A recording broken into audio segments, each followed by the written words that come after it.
for a second. I was like, oh, he bestowed his work mouse. No, he's got both the mouses. Oh, there it goes. Well, what the fuck? It's already running. It is. It was on mute. Are we live? We are. We're live. Never fails. It's cool. Yep. Never fails. We always have gremlins. This is what happens when you do live. You have your own theme music?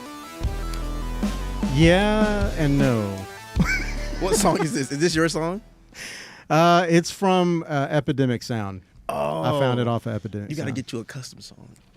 It would be nice. For I sure. thought about just doing that song and then like just doing like a talking over of like a voiceover on top of it. So I don't have to like do the intro thing anymore, because normally when he shuts the music off, I'm like, welcome back to the podcast, or whatever. And today my guest is William Bell. Mm-hmm.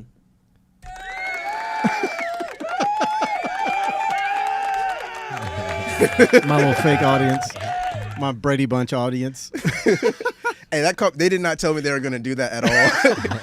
I was like, where's We do that to everybody. You obviously don't watch. It's okay, man. We only have like 200 people that watch. I'm not like put off by it. I'm just glad you're here. Oh, I'm glad I'm here. Hell yeah, This was so welcome. random. This was very random. Yeah, I don't care if people if people watch, they don't watch. I don't care. You're someone I want to talk to. You know what I for mean? sure. Like every time we would hang out at Collab, like you'd be there, I'd be there. I would always find my way to you, and we would like talk. Yeah. And you're like, let me see your camera.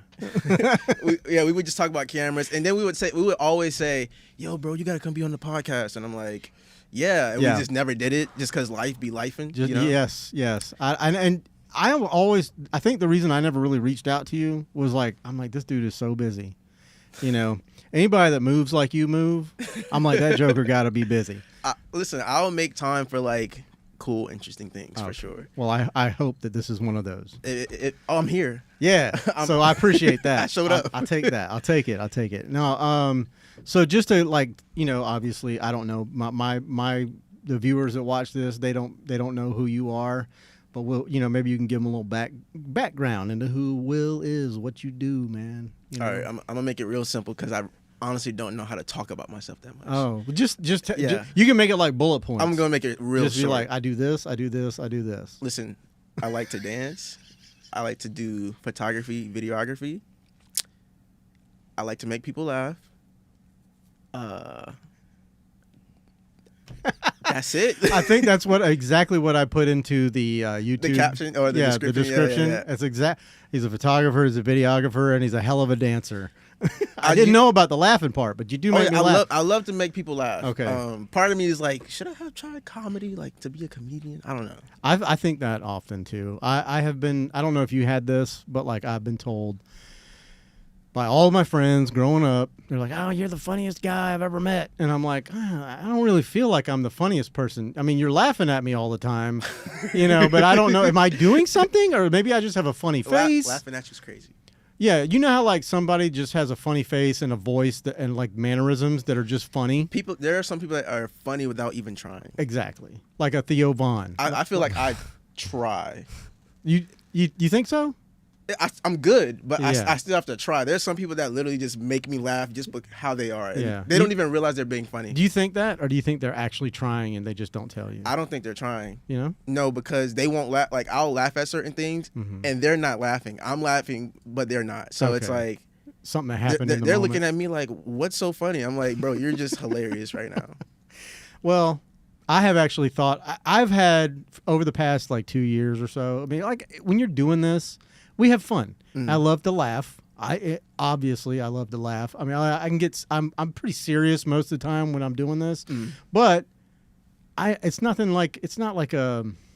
I'm not. It's not business. You know what I mean? This is fun for me. So I like to have fun and I like to laugh.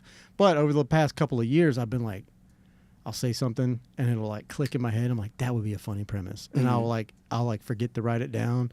But then while I'm like working or doing something out in the day, and I think of that, and I'll be like, I'll explore it in my brain, and then the more you explore it, you're like, ooh, I could go here, and then I could say this, and that shit would be funny, but I just keep forgetting to write this shit down. Is that what that's for? Well, no, this was for brainstorming the other night. This is why I had to clean the whole podcast space, because it was a fucking mess.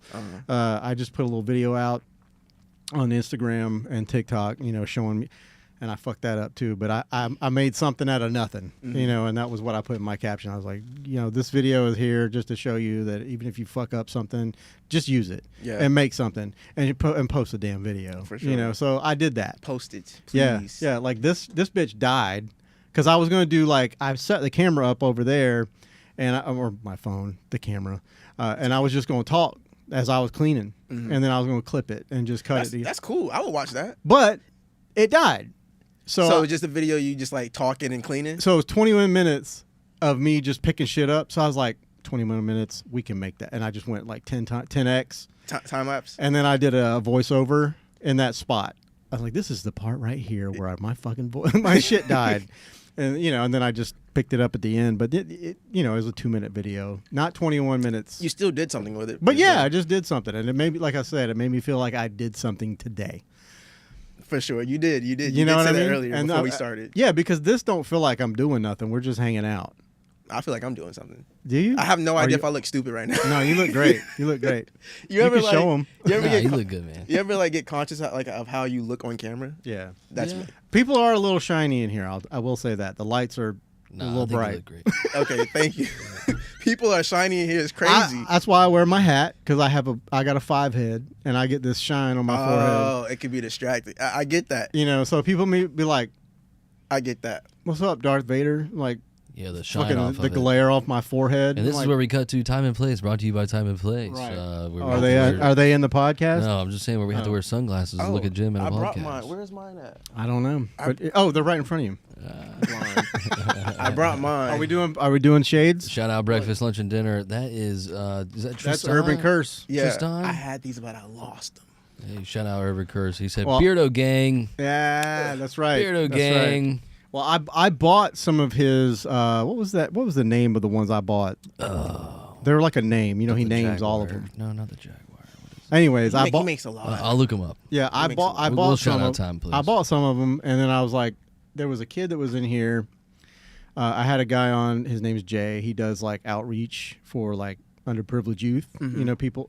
That's just a nice way of saying like people that live in the hood, and like they don't really have much opportunity, and usually they turn to the streets for money. So he goes there, and everybody calls him Coach.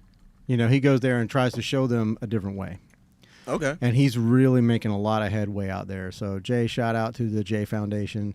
But he brought one of his young men here, a guy named Truth. And he was sitting there the whole time. And I was like, I got to give Truth something, man. So I just gave him some of my shades. Can you send me when after this? Can you send me like his website? Yeah, page or he's anything? just on Instagram. I think he's got a website too, but it's the J. I think it's J. I want to learn more about that. Foundation.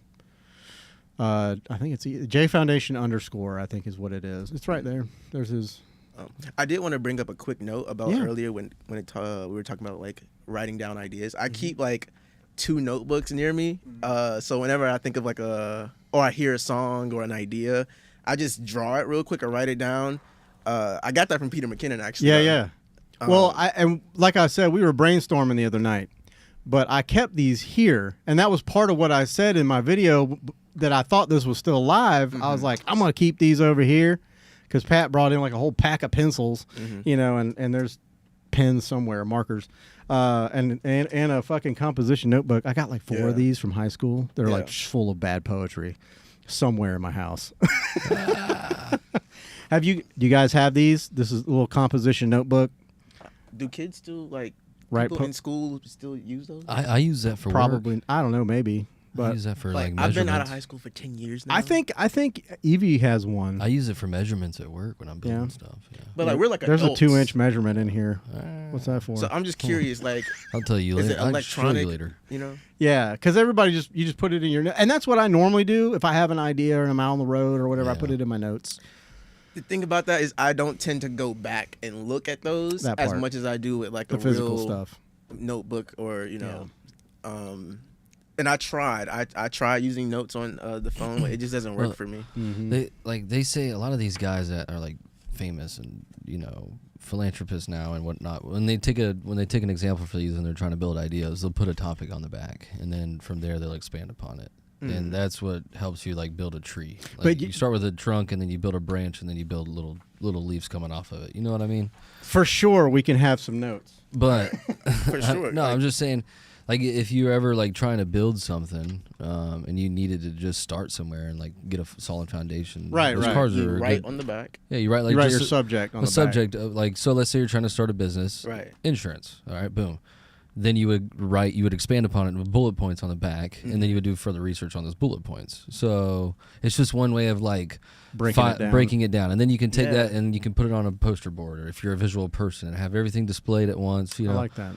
Yeah, so I'm gonna take these with me. Take them. yeah, man, take them. a pencil too. Yeah, take we a got couple plenty more of if you shit. need. Here's some No, Sharpies. these are fire. No, that's I yeah. love learning ways to just like be more productive and get things done. Yeah, but if you have an idea today, you can sit down and write it down. For sure. I'm not gonna show that my handwriting is. That's for you. No one's Yeah. gonna see that. Yeah. That's Yeah, for you. you don't get to see We that. don't need to see that. Thank you. Trust me, mine's just as bad.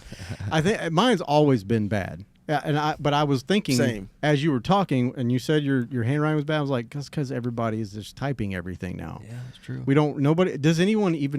Do people even know how to write in cursive anymore? I know a few, but they're rare. My mom. I can write my name in cursive. I know a few. But I get hung up on Z and X. I usually get hung up on Zer. Whoa, easy. Calm down. That was a joke. Okay. Read the room. No, I'm just kidding. I'm just kidding. I'm just kidding. Don't you know he's a Z? I don't know. I don't know. That's a whole topic in itself. The whole. It is. I hope you're not offended. It was a joke. I Wait, don't what think- did you say? Zer. He was making a gender or whatever. Oh. It's not gender, but that's pronoun. I don't know what it is. That's Pronoun. the thing. Oh, I didn't catch that word. Yeah, I didn't. I didn't pay attention in English class, so I don't even know what the fuck a pronoun is. heard that. I still I try. thought my name was my pronoun. My last name was. Person, place, thing. I don't know. No, I don't know. I don't fucking know. Horrible. I feel like This is- half of the shit that we. I don't want you to learn- feel like this is falling apart. Oh no no no no This no is no, how no. it happens. No, not at all. This The is, ADHD This is here great. You're is getting real, my bro.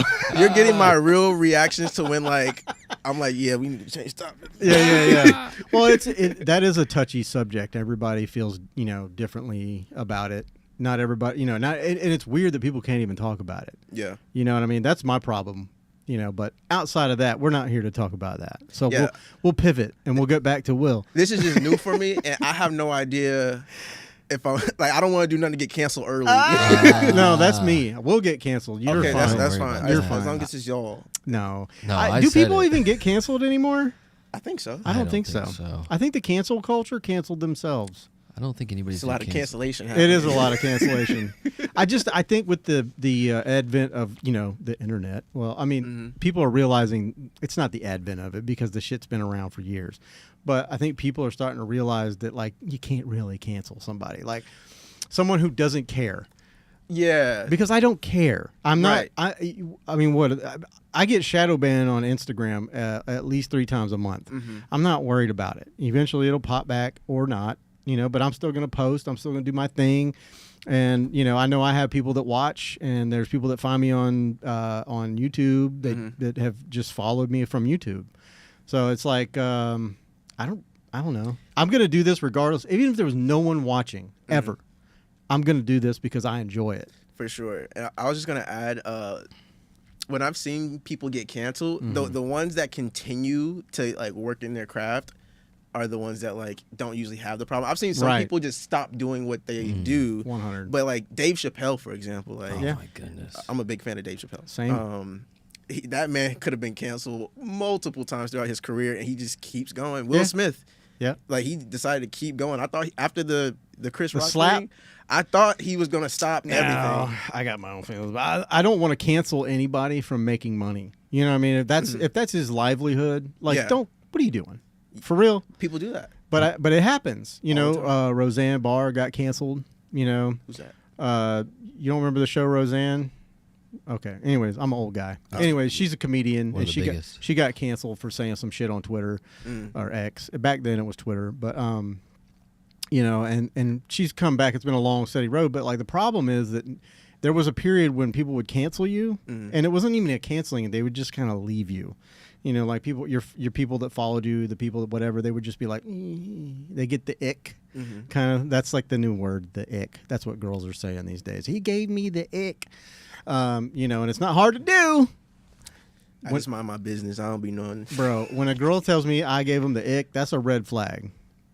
You know what I'm saying? Or if a girl told me that, whatever. I've never heard it out of anybody's mouth.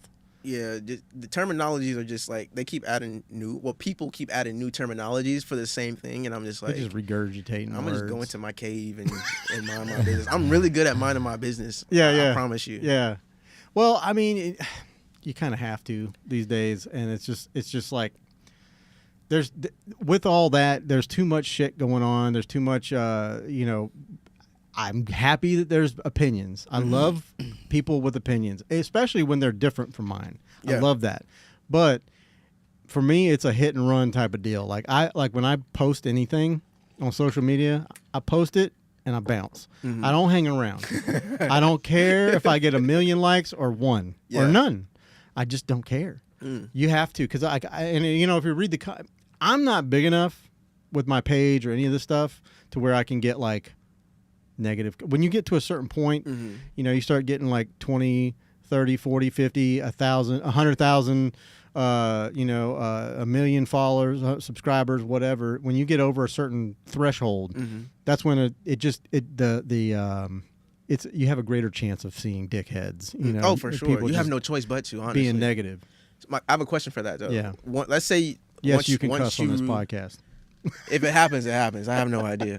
I just be minding my business. I just went. That's what she said. If you made it to like, let's say that level, do you feel like you would you care then? Like about that's good. No, I was just curious. I want to know. Well, and that's a thing, and that's what people that's why I don't like. Nobody pays me to do this. If I ever did, you know, or I can't, you shouldn't say if, right, in this business. When, you should say. I read The Secret. It's when. I got to manifest it. Who was his voice? Who was that? Oh, that's my Southern gay preacher. Amen. That's hilarious.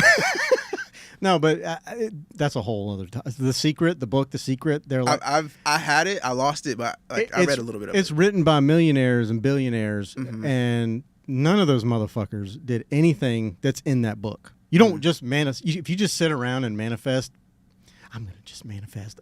I'm going to be a millionaire one day, and it ain't never going to happen because, you still sitting on the couch. Like it's a combination. You got to work. Yeah, I feel like you have to do both. Yeah. In a sense, like, because I think energy is a real thing. Like, how you feel about something. Even, like when it comes to dancing, this is what I learned from dancing. Like, even when you, like, let's say when you're battling a person, how you start is very important. Like, you have to start strong, believing I'm going to beat this person. Or not even, you don't even have to worry about them so much, but you have to believe you're better and the best. You know what I'm saying? Right. Like, you have to believe yourself. That's a different kind of manifestation. True. That's a positive outlook. That's just like, I know I'm good. Right. Like, and it's confidence, not cocky, but you're confident. Pull up his page, please. Yeah. we Send me to it. The Improv. We pulled it up before. It should be. What you pulling up? Let me see. Improv Media. Okay. No. Yeah. Is it? Or do you want to pull up your other one? Are you about to pull up me dancing? It's got both of them right there. Do the top one. Oh, the top one. Okay. So we pulled it up before. Yeah. Really? Y'all pulled up my stuff? I told you. We You did tell me that. Okay. Yeah, we showed one of your videos on one of our podcasts. It's on a big screen. That's crazy. It might have been this one. This is 2 days ago. No, it wasn't this one then. Yeah, it was my friend Easy was on, and he was talking about dancing. I was like, you know who's a really good Wait, the dancer? rapper? No, not Easy E. Okay. Yeah, no, I think he's dead. But no. There's a Easy in Jacksonville. He's a part of a group called Love Culture. I call him Easy. His Instagram handle is 3Easy. He wears shades a lot. Yeah, well, yeah, they're glasses, but yeah, I think we talk about the same person. Probably. Yeah, he's a photographer. Oh no! Oh, the Spanish guy. No. This one, we played this one on here. Oh, that's what's up. And they're watching a couple more. They're watching this now. Can they hear it? They can see it. No, Okay. They can't hear it. I like it. Ooh, that's that high school drum line. I love the camera. How do you do that? Or is that a secret you don't want to? No, dude. A lot of people know this. I edit in DaVinci.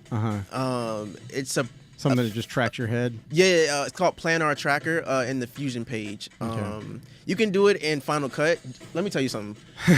When I first learned how to do this, my computer. I bought like a tracking thing for Final Cut, right? Because with Final Cut, you have to like download all the plugins for the cool effects. Right. It doesn't just come. Oh, same shirt. But my computer couldn't handle like what the software required. Right. So I had to like do it manually. So like. Oh no. So can we go back to that real quick? I'm sorry. Yeah. No, not that one. The other the one you were sorry. playing before the drum line. Yeah, that to the right. That one. Yeah. So with Final Cut, I would have to like every 2 frames make sure my nose is like in the center. Oh. So I'm manually moving the whole frame around. Yeah. Wow. So but with DaVinci, it just tracks. Yeah, you just make like a little box around the head or the nose, whatever you want to track. Mm-hmm. And it does a pretty good job. Depending on how much movement the person is doing, if they cover their face, somebody walks by, that can mess up the tracking there. It's fairly simple to do. You just have to have the right tools to do it. It adds emotion into the video. I mean, like it's like depth and like it's action. You know what I mean? Like you really feel the dance. Thank you. Yeah. Thank you. It's cool to It's hear. one of my favorite things about your videos. I mean, of course, I said it's one of them, not all. Oh, no, it's not fine, the whole. Fine. I love the. Now, I wanted to. I'm glad you brought that up because, like, we'll just jump into the dancing because, like, okay, I'm gonna say the first time I had ever seen that type of. What is that called again? I know there's a name for it. So just like hip hop, Okay. freestyle. I take a lot of elements from different styles in street culture and street dance and put it into what I do. But you'll see things like light feet. You'll see like a little bit of crump elements. That's what somebody called it. Yeah. I might do a little bit of housing, a tiny bit, but I still have a lot to learn about all those styles, honestly. Yeah. But the first time I ever saw it, it was at one of the collab events, and there's a whole community in Jacksonville, and like all of them showed up because it was dead AF in that event, and then all the dancers rolled up. I was like, who the fuck are all these people? You know, I get like claustrophobic around too many people, and I seen all these people rolling in, and not were they were. Y'all be wild. Yeah. They wild, man. Go ahead. No, they just wild. Like they started hollering and somebody was dancing and they were like, yeah. And I was just like, what's happening? I don't know what's happening. I needed to step outside, but I was watching from outside. Yeah. And it's just cool, man. The camaraderie that you guys have. Yeah. Like the hype. Yeah. Like how they hype you like when someone's dancing, like the whole everybody circles around and it's like they're all hyping you up. Like, look at this motherfucker. It's like it's the coolest shit they ever saw in their life. Yeah, it's a culture that like I'm just grateful for that I'm a part of. I came in like to knowing this group of people like 2012, 2013, and from there like we meet up under bridges. Yeah. Meet up at people's houses. I used to host a thing at my house called Taco Tuesday where like I would invite them over. We have food. We might dance. We might just listen to music. Dancing was like what brought us together, but we still like have that family aspect. And yeah, man, it's a part of who we are. Honestly, if I didn't dance, I wouldn't have never picked up a camera. Really? So I do photography, videography because of dance. Really? Yes. So that's how you got into that media. You were like, I need to record this. Yep. I need cool videos, and then I was like, all right, I need cool thumbnails. So, and this is like around like 2013, 2014, I would say, when I really got into like shooting. Wow. But yeah, I just wanted to make cool videos, and eventually I needed thumbnails. So I was like, okay, let me get into photography, and that's literally how I started. Like, before that, me and my uncle from Georgia and my cousin, we would just shoot stuff with the iPhone. Yeah. So there was an earlier start before I even started. But you took that all off your page? Or is there no. If you go to my YouTube channel and click the oldest, it'll switch and you'll see like my oldest stuff of me in a garage. Keep all that.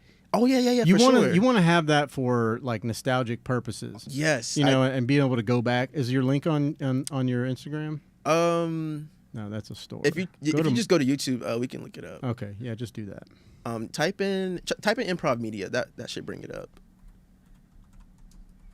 Yeah, dude. I just like making things for. Scroll down. Today. You can scroll down. So click the channel. Yeah. There you go. Make sure you follow us. And then I'm already subscribed. Look videos. And then click oldest. So this is like old me. Just is that fucking? Oh, that's a toy. I was like, dude, okay. What are we doing here? Yeah. So okay, that was dude. The best way I can explain that was I'm not hating. I'm just asking questions. You got to remember, like this is just like young kid trying to like be cool, be creative in any kind of way, you know. That thing was just laying in the grass at my uncle's apartment complex, and I was like, let me just put this in the foreground of the shot, and I knew nothing about like filming, like, you know, but I kind of liked it. It matched my outfit, you know. We got the same colors on. It's missing a head too. I was wondering. I was like, "What's up with the head?" Just trying to be artistic, you know. Venom. Sorry, I couldn't remember the name. It's so random, dude. Yeah, so random. But at least you had the presence of mind to shoot landscape. Oh, for sure. Well, back then, you know, that's was common. Now it's different now. Yeah, I'm like 85% vertical. And then I'll hit the rest of it in landscape sometimes. You know, it's just like I posted one a couple weeks ago or last weekend, and it was just like I'm going landscape, and I was talking about like motorcycles and shit like that, motorcycle safety. But I get tired of seeing vertical all the time. Yeah, I'm getting worried because like I noticed like, dang, I haven't shot anything horizontal in a while. And let's say I get a gig where they want something horizontal, I feel like my brain has altered to vertical right now. Yeah.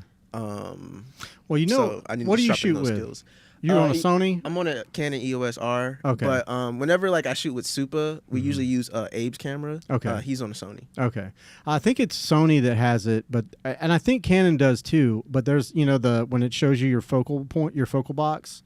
Like it'll show you a little box. It's I think Sony does like your frame. It's not a focal box. It's just like a frame box. Aspect ratios and stuff. And so you can set like an aspect ratio, and it'll put it right in the middle. Yeah, I think his camera does that. And that way it's not going to do it for you. You have to manually keep your subject in that box. But that way you can use landscape or vertical. Yeah, he does that. It has the lines. It has like the three little lines. Yeah. And I'm jealous that he has that feature. I need to find me a Canon that has that feature for sure. You could probably do it. I think Canon, instead of a red box, it just has it's got like little hash marks on the top and the bottom. But you can set it to where it'll be that little thing, and otherwise just keep your subject in the. But it's really not easy. You know, it's not easy to do that. You know, unless you're on a gimbal or something like that has like AI tracking, which a lot of these new gimbals have that. Yep. You know, like the phone gimbals for sure. They all have that. All that. Dude, I can't go through TikTok without seeing 35 million fucking ads for a phone gimbal. Yeah. You know, and they're trying to create these content creators, and I'm like, that's cool. I think that's cool, and I may end up buying one day because I shoot a lot of video on my phone. They're very helpful. Honestly, did you see the company that sent me two gimbals or the? Yes, I saw one of your videos. Was it Fayutech? Okay, I can never remember. I don't know how to pronounce it. Either it's Fayutech or Fayutech. Okay. Yeah, the gimbal, both gimbals that they sent me have AI tracking on them. Oh, cool. And you can use those with regular cameras too, or is it just phone cameras? So the ones that they sent me, more so like smaller setups. Okay. Like the first video I did with them, I used a Sony, but it was like a small lens, so technically you can put like a high maybe like that little guy. Yeah, you could throw him on there, but they do make better quality ones that can take a bigger payload, you know. They're coming up in the game. Yeah, I mean, they've been around for a while. I've seen them around. I think I actually had one for a minute, but I could never get the damn thing balanced. It was for a camera, you know, like a regular camera, and I couldn't get it balanced. I bought it secondhand. It was an app that goes with it, and I didn't have the app, and it was all this crazy mess. And then I ended up buying a DJI, you know, Ronin S. I think it was a S. I think it was an S. It didn't have the focus control wheel on it. Mm-hmm. But I didn't care. I just wanted stabilization, and for the most part, I used it as a fucking desk tripod. I would just set it on my desk, and I would use it as when I would do talking head videos. That's what I would use. And it wouldn't track per se. Yeah. You know, I could set it, this is the weirdest thing. Like I had to put my phone, I had to hook my phone up to it, and I could click into like this app, and it would go through my phone, and the app through the phone plugged into the thing would track my face. That's a lot. It was a lot. That's a lot. Yeah, it basically used my phone as an eye to where my okay, got you. Now most of the gimbals have it built in. Literally, so I have one in the car right now, but all you have to do is like throw this OK sign up, and it'll track you. And this is the newer one that I have with me right now. Yeah, but I have a video that's coming out early June, where there's a shot where I have the phone on like a tripod. No, I'm sorry. I have the phone on the gimbal that's on a tripod. I'm not touching it at all. Right.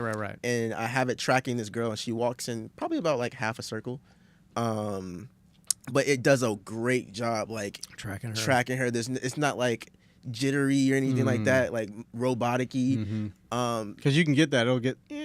Yeah, like it gets stuck. In the early stages, it didn't look that good, but now it's at the point where like I have a behind the scenes shot of me not touching the camera. Oh, so cool. I'm gonna post that like when I'm allowed to. Is that for them? It's for a launch. Oh, it's for me actually. So, okay.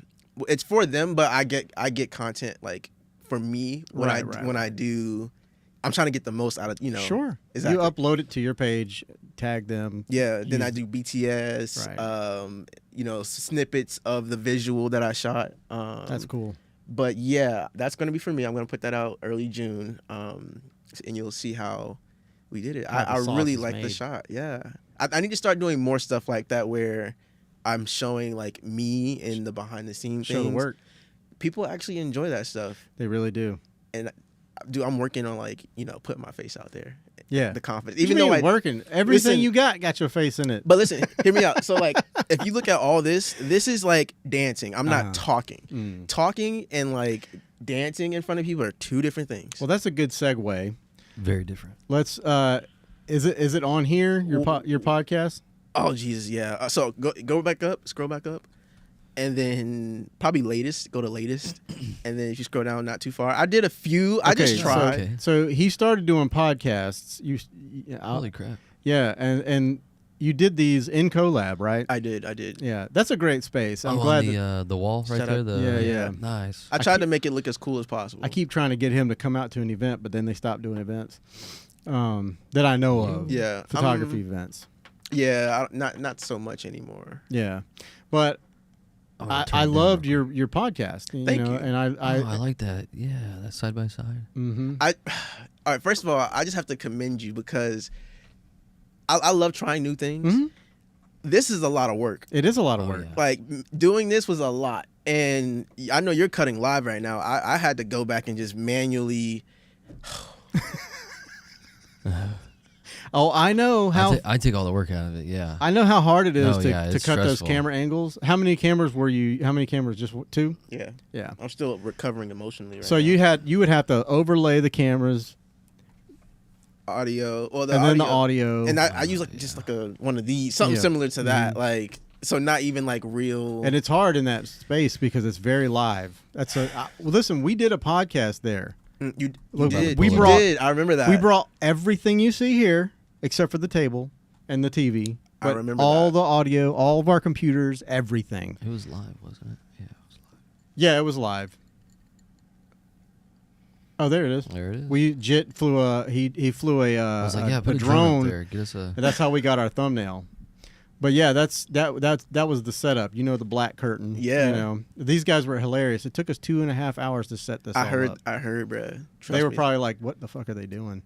But I had all three. I didn't expect. I didn't expect Ray to jump in. At first, it was just John and Jit. Yeah, I think he jumped in. Yeah, right. That's that's back when I had short hair. It's the Asian fam. I miss them boys. I've been so busy lately. Yeah. Well, they're just cooking out here. They're busy. They are busy. I I've reached out to Jit, but I mean, he pops in occasionally on the live. Mm-hmm. I want to get him back in here because he's just so busy, man. Hey, shout out to people popping in. When he's in Jacksonville, that's when I'm surprised. Easy. Easy, what's up? Who? It's Easy. The guy we were talking about. Oh, what earlier. up, bro? He's in the live. How are you? I can't see you, but I know you're watching. I know you're there. He was talking about Sony. That was pretty good. I mean, every now and then I got a little. That was really good. I can sing a little bit. Me and my sisters, we've always sang. You said sang? Yeah. Sang? Well, I'm from the South. I know. It just came out so like. So Southern? Did you watch Sinners? No. I have not. I know all I've seen of Sinners is what I see on TikTok. Yeah. You know, everybody, they're making jokes about how they move. They're like, if I move like they do on Sinners, this is how, you know. Oh, hey, man, what's up? And they're like with the whole group, and everybody walks in, but you're like outside. And it's like, you gonna invite me in, bro? Oh, yeah. Anytime somebody asks for an invitation, it's like. What are you talking about? You've been here before. Yeah. No, but the way so I saw a lot of clips on TikTok before I could even go see the movie. Like I couldn't get on it's a movie? I thought it was a show. No, it's a movie. Dude, okay. You have to see it. It's so good. But I couldn't scroll on TikTok without seeing clips of it. So I finally got to see it. And there's parts that they don't put on TikTok, that they haven't put on TikTok. But like, it's so Southern and like the accents are so strong. You can barely tell what they're saying. But the thing is like, I grew up with like people like that. Like when I would go visit my grandpa in the middle of nowhere on some dirt road. Well, you said Georgia, right? Yeah. Yeah, that's where my family's from. Dude. And so I understood the guy on screen, but I still didn't understand what he said.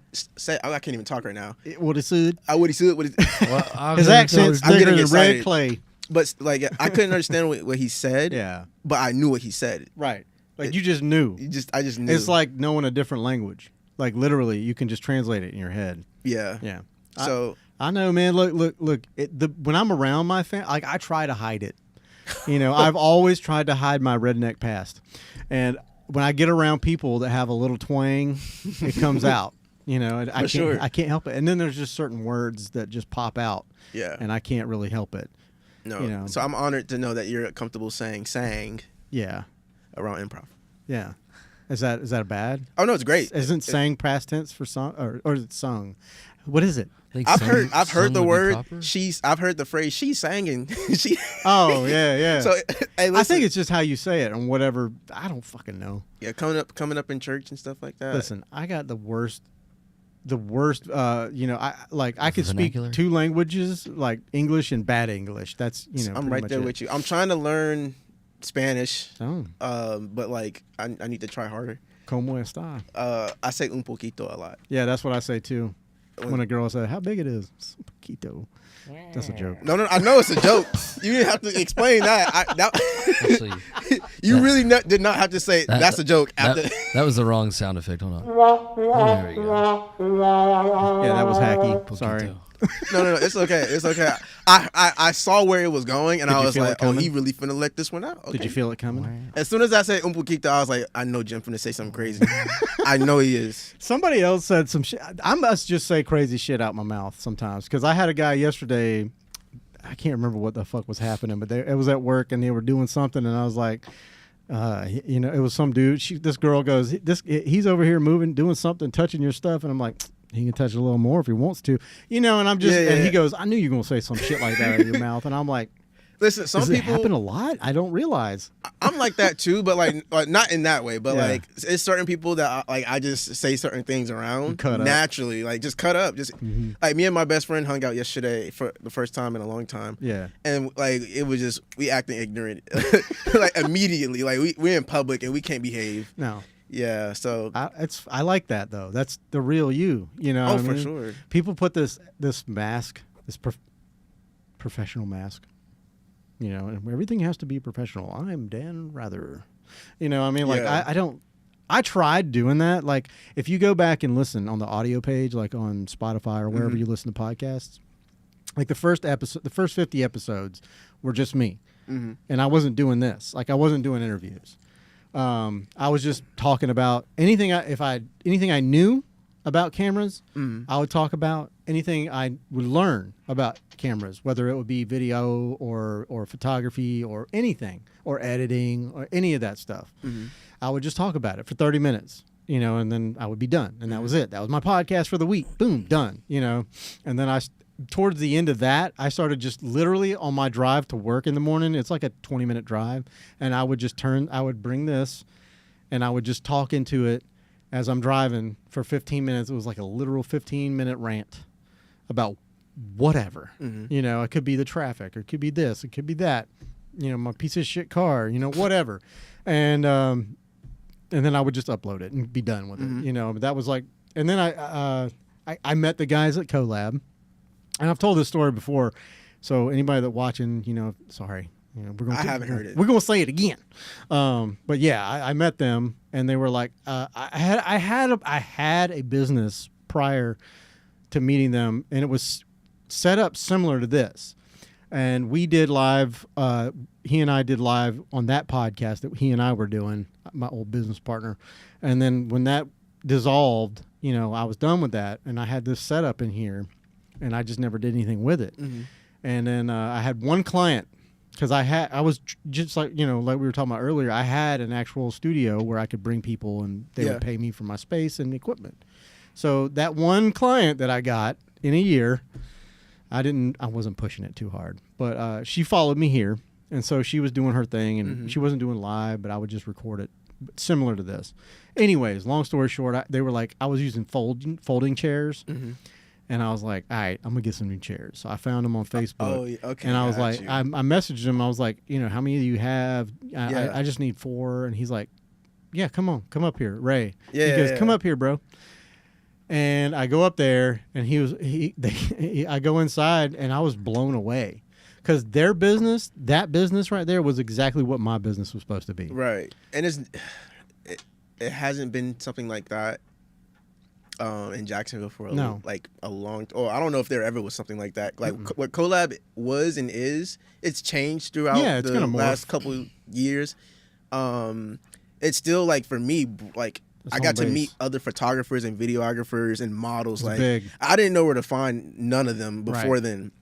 So shout out to Collab, just because like there was no place for us to meet. Like, I knew where to find dancers eventually, but like models and photographers and other videographers, I had no idea. So like, it's cool that I know a lot of you guys now. Right. You bought chairs, but I was just shooting that day. So but they were just like, why don't you come to one of our events? Yeah. And you'll meet people. And I was like, cool. And then I started meeting all these people, and I think Ray was like, why don't you, have these motherfuckers on one of your podcasts? So I had already made all these contacts. Yeah. And I want to say in this location, I think Josie was my first guest in here. But my very first photographer guest was at my other location, and that was my friend Russell. Okay. Was a scenic photographer. Shout out to scenic photography. But yeah, so we've just been doing it ever since. It was like Josie, Elliot, Jennifer came on. Then it just kind of snowballed, and then I was like, well, shit. And it was called Archetype Aperture at the time. That was my that glass right there on the end. That's my old logo. Oh yeah. I had a friend. She acid etched that on there for me. She gave me all kinds of fun stuff. This is cool. Yeah, it looks cool with the light shooting through it. But yeah. So and then I changed it because I was like, I don't want it to just be about photography. So I changed it to this. I had this great idea. I was like, oh, I got a gray beard. Let's talk about that. That'll be cool. Anyways. And so now I can have anybody I want. Yeah. It's not specifically photography based. I'm a photographer, videographer, whatever, but I have with the podcast. Yeah. So we've had authors, that book right there, she came in, she was awesome.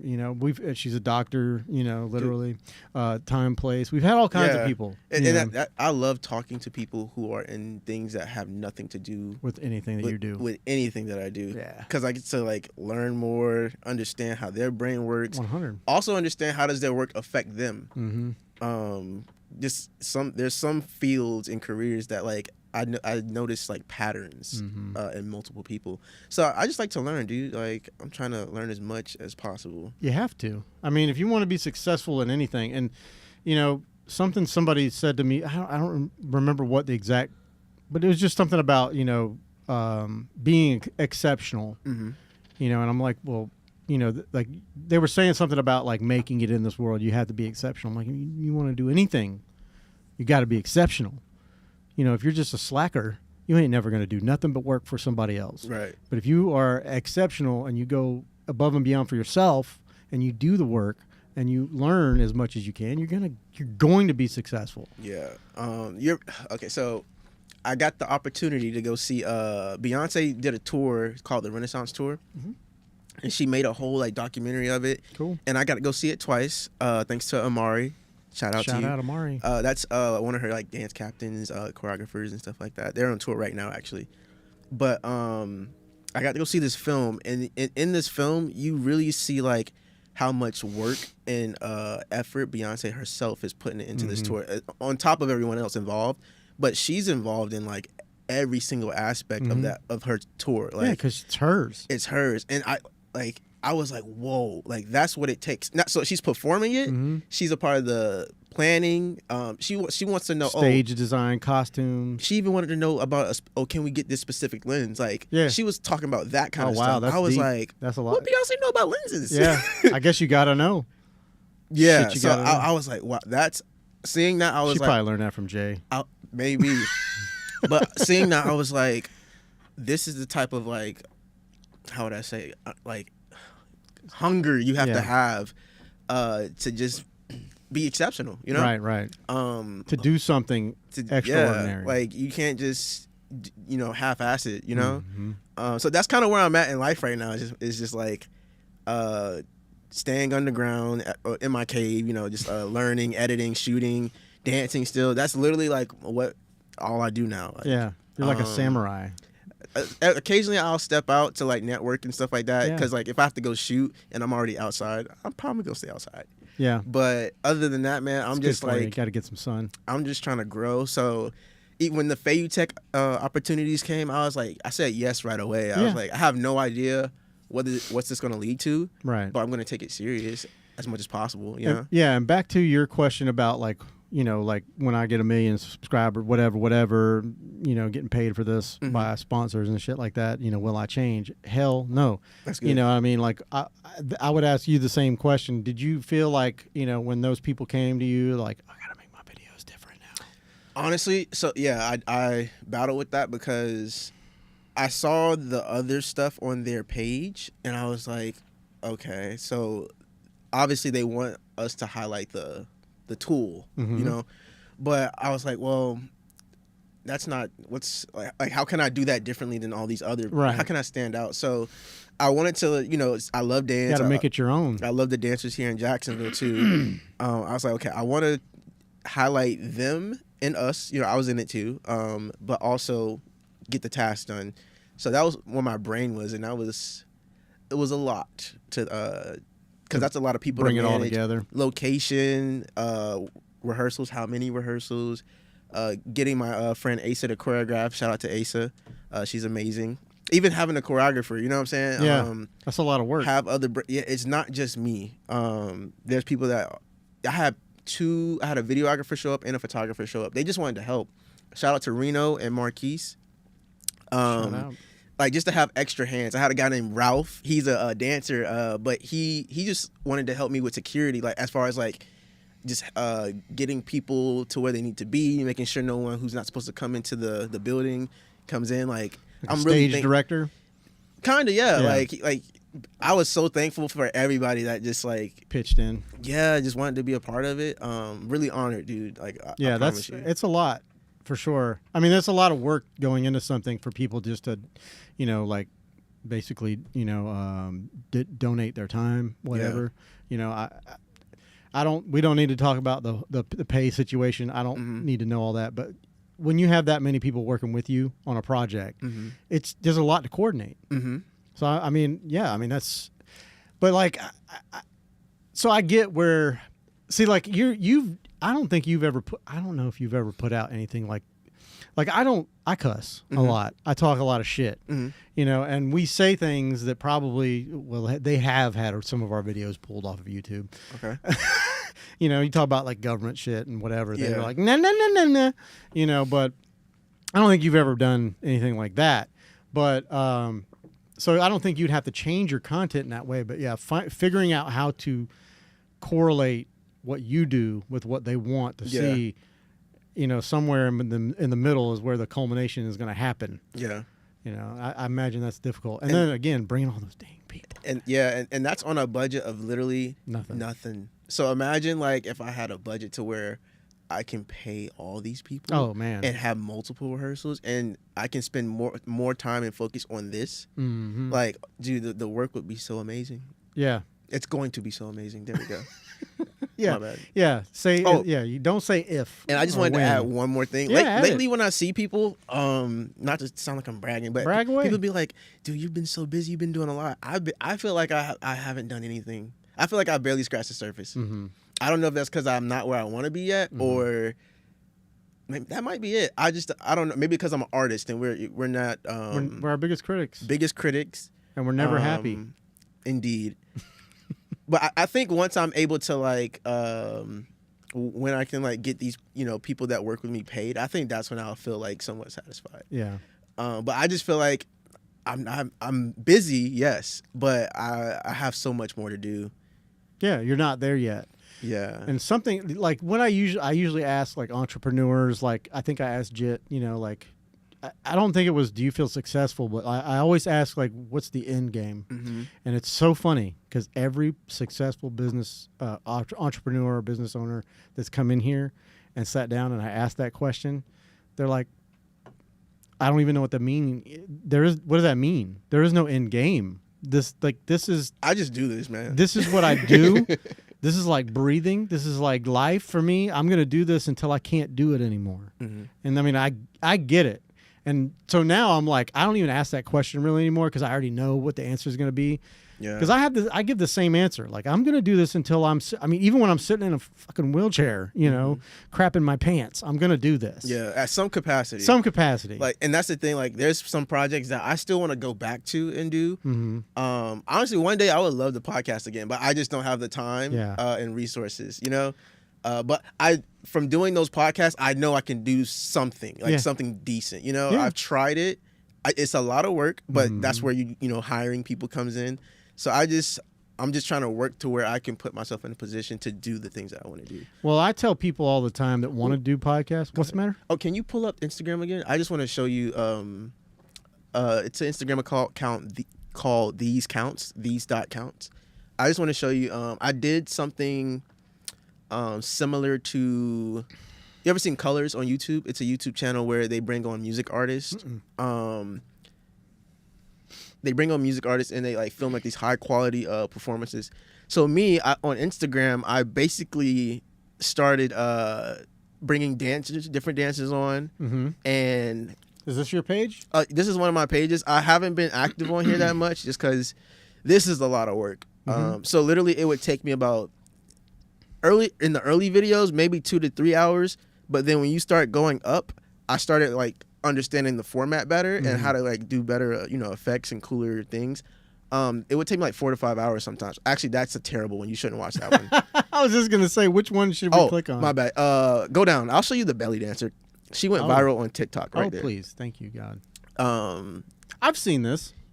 Yeah, so I posted a piece of this on TikTok and like 300,000 views, dude. Wow. And she danced to a song from the Kill Bill movie. Oh, cool. And I think we're gonna be working together really soon again too. So excited about that. What's another one that I want to show? Belly dancing has always been cool. Yeah. You can. Let's see. Let's go to the salsa guy. Yeah, his name's go right. Okay. That's Zach. So in the beginning, I would let them say their name. Yeah. I'm still debating if I want to keep doing that or not, just because algorithms and stuff. Gotcha. But maybe do that like in the middle somewhere, or my story or somewhere. Well, just let them get started coming out dancing, and then just do like a voiceover. Let them talk over what they're doing. So yeah, I would throw some effects on there. Oh, cool. While they're doing their thing. Can they hear the sound if you click sound? Oh yeah.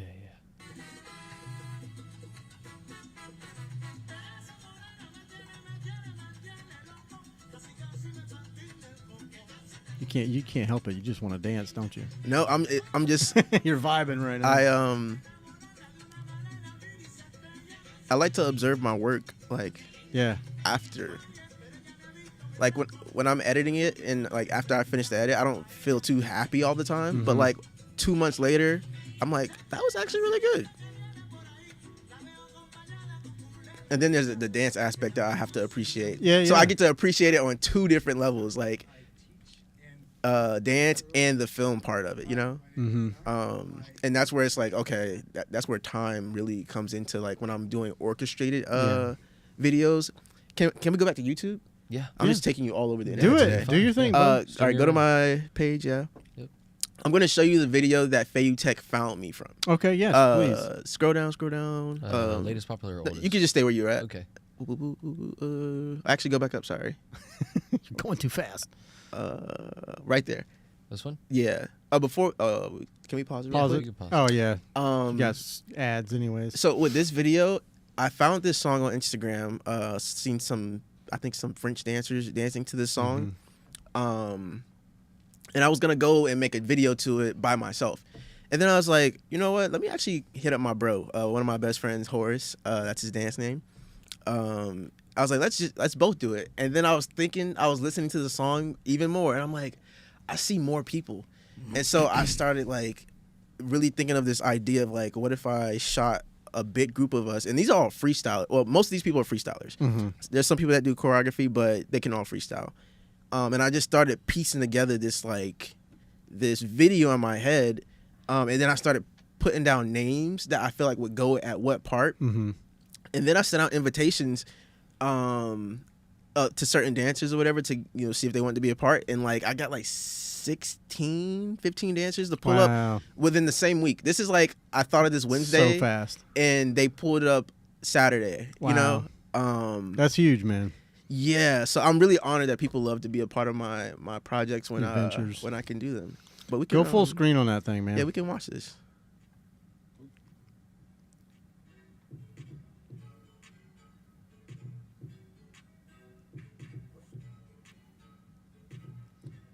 YouTube got that.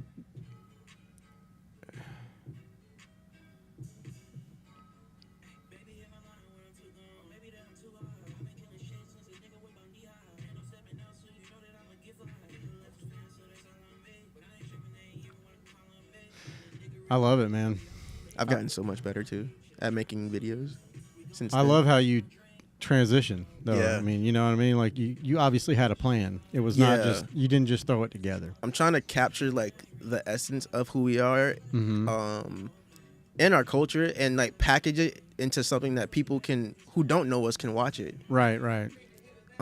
Sometimes I guess, I don't know if cater is the right word, but sometimes you have to like package things for people to be able to absorb it. Yeah.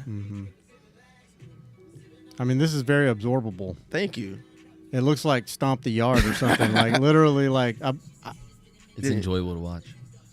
And there's different styles. So, and we thought of this on the spot, like this. The little rotator. Yeah. Thing. I love that.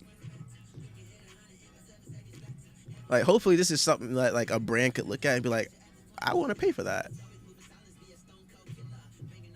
Yeah, I mean, dude, it's not only good dancing, and it's very cinematic as well. Thank you. And like some of this, we're like making up what's happening on the spot. But me and my best friend Shirley, right here, we like she helped me pre-plan it. See how happy everybody is, and how that's like the hype squad back there, dude. It's crazy. We all really love to dance. And if everything in Jack's or just anywhere in the world, if you were like whatever you're into, if every photographer would get behind people and hype people up like that shit, dude, the world would be full of badasses for sure. You know? Did you shoot like a majority of this? Yeah.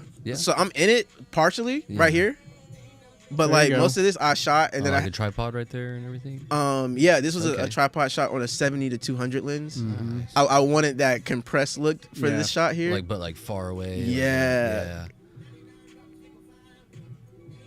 It gives it depth, like good depth. And then switch back to a 16 to 35 for this, and then even that that's something we thought of there, like that whole like They did a swing, walk, and so do you think it helps like having more people because you have like a melding of the minds, kind of like more ideas are flowing and everything when you have like a bigger group like that? So I think what's important is having the right people orchestrate things, like having your team, you know, because when you get this many people, you have to figure out what to do with them. And so, yeah, because you can't just let everybody run them up. It's like chiefing in. Yeah, so it takes a lot of pre-planning to. Hello. Hey. It takes a lot of pre-planning to orchestrate something like that, and that's just like that's something we thought of the week of. Imagine I put like a month into a project. You know what I'm saying? Like, and so that's what honestly one of my end goals is to like be able to do big projects, especially with dancers, and hopefully make brands or companies. But do it at a high level. But one of the things I need in order to do that is the time, which in order to buy that time, I need the finances. So yeah, that's what I'm working on. That is the money part. That's tough. Yeah, because this is their time. Sorry for cutting you off. No, you're good. This is their time and effort and energy. Like getting older, we're all adults. Like we don't have the same time we did as teenagers and kids. Like you got work, you got kids. So that's the truth. And so it's like, then this is why I keep saying I'm grateful for people wanting to like be a part of my stuff, just by me asking. Yeah, it's because this is their time and their energy. So I'm like, I got to do right by these people, you know. Well, and that's the thing. Like, I mean, I'm hoping that they're getting something out of it as well. But like, for me as a photographer, I did a lot of free shit for a lot of people, and I got to the point where I was like, I don't want to do that anymore. I mean, I pull up to events, I pull up to here, do this, do that, you know, whatever, and not to be a greedy son of a bitch, I'm not, you know, but it's like, you can at least throw me some gas money or something, you know. Now, there were some, of course, if I'm friends with you and you ask me to do something, I'm going to do it, especially if it's something creative and cool. Yeah. I'm going to do it. Like Joe, God, I'm so bad with, I haven't talked to her in so long. Little Joe. Oh, JoJo. Yeah, JoJo. Yeah, that's what I call her. Oh, sorry. I actually bought my latest lens from her. I shouldn't do that on my mic. My bad. But yeah, I her and forgive me. She's moved out of town. She's not here anymore. Blonde lady. I can't remember her freaking name. But they did like a styled shoot. I did all the beat. I was with them. I think I saw you that day. Yeah, you probably did because we started in collab. Yeah, I think I saw you and that day. I did all the BTS for them all motherfucking day, like all day. You know, I mean, we were legitimately from 9 in the morning till almost 8 at night. It was right before the sun went down. That's a shoot. That's a real shoot. Sure is. You know, and I got a shitload of good, you know, just video and photos, whatever. You know. But I packaged all of it, and I didn't do anything with it. I just took all the clips that I made, put it into a Dropbox, and I sent it to both of them. I'm like, y'all do whatever you want with all this. And they made their own reels and stuff out of it. I did that because, and I think I might have cut a reel or two out of it myself, but I did that because I liked them. Like, they're cool people. And they're great photographers, and I loved the idea that they were doing. And they weren't even making all the people that bought tickets and, you know, to gain access to this. Because they had 3 sets of models and 3 different locations. So, I remember. So they had to pay them, and then they had to pay these locations. Some of the locations they had to pay for, and you know, whatever. But like, they barely made any money coming out of the gate, you know. And I wasn't gonna be like, yo, break a brother off, you know. But that type of shit's fun, you know. Like, I modeled for Elliot one time, you know. And he tried to pay me, but I was like, bitch, please, we're hanging out. I didn't do anything. I just stood there and put this hat on and these sunglasses and shit that you wanted me to do. I was like, all right, you know. He needed somebody to look like a redneck. I fit the profile. That wasn't me. I wasn't the one for the job. He needed somebody to look like they fish. I'm like, bitch, I don't fish. You do like you fish. I'm not gonna lie. I know. But I don't. So we used the motorcycle, you know. But it was, anyways. That was a sunglass company, Ocean Waves, and he was trying to pay me, and I was like, dude, I don't want no money, dude. I was just like hanging out. But that type of stuff creatively is cool. But like eventually, over time, even when you're doing it for your friends, and you're just like, I'm tired. I can't come out and be out till 9, 10 o'clock at night. I get up at 2 o'clock in the morning, bro, to go to work. Mm-hmm. And people didn't really care or respect that. But I don't know. I still love them to death. They're all my friends. I'm not gonna stop being friends with them. I told them straight. That's how I am. I'll tell you straight to your face. I can't do this anymore. Listen, bro, we're all people, bro, and we all got our own things going on. So hopefully people can understand that, like when I'm in a place of where I can do things, when I have the time or resources or whatever, just because I will. But if it's like I can't right now, yeah, you're gonna have to accept it. Yeah, like we're people, man. Like we have our ups and our downs, and our mids, So if they can accept that, then that's on them. For sure. But I'm pretty sure those specific people we're talking about are good. 100%. I was using it as an example. I ain't trying to start nothing on this podcast. Nah, dude. If anybody has a problem with me or you talking shit, we can go fishing about it. Yeah, that's right. We go fishing about it. No, we're going. You'll see the backside of my motorcycle tire. No, I'm just kidding, man. So, anyways, yeah, I'm not a violent person. In real life. No, you're good, man. You're good. I'm actually, dude. Did you see that? I have my glasses on so much. Is that what you reached for? I thought they were on, and I was about to. I push them up. I thought you were reaching for the headphones. No, dude. I'm always fucking. These things slide down my nose. I got a knot now on my nose. So that's muscle memory. It is. I can't help it. It's just part of what I do. I'm like, put my finger in my eye. I did that before on one of these podcasts, though. What? I did the same thing, and I said, "Oh my god, I'm moving my glasses. They're not there." Well, maybe you'll get hired in a commercial to just put on shades professionally. Maybe, or not. Your form is perfect. He got the right Yeah, I was like, the way the figures are separated are perfect. Yeah, I was just like right in here. Decent hands for a hand model. Yeah, I see it. That's good form. Oh, wow. I've never had to wear glasses though. These are readers, so they're only like prescription from here down. So that I made them do it that way with the larger lens because they were trying to give me like them little fucking half granddad glasses. I was like, no. Yeah. I got to wear these all the time because I'm not gonna want to. Some people they have them hanging on a chain or they'll pull them out of their shirt pocket and let's see what you got here, son. I don't want to do that. Bruh, I got lucky. My mom wears glasses. My dad wears glasses. Okay. 2 of my sisters wear glasses. Yeah. I have never had to wear glasses. Let me tell you something. How old are you? I'll be 29 next month. Okay. Let's talk. Real talk. Is my time coming? I've had 20/20 my whole life. I have had perfect vision my entire life, right up until I was about 42.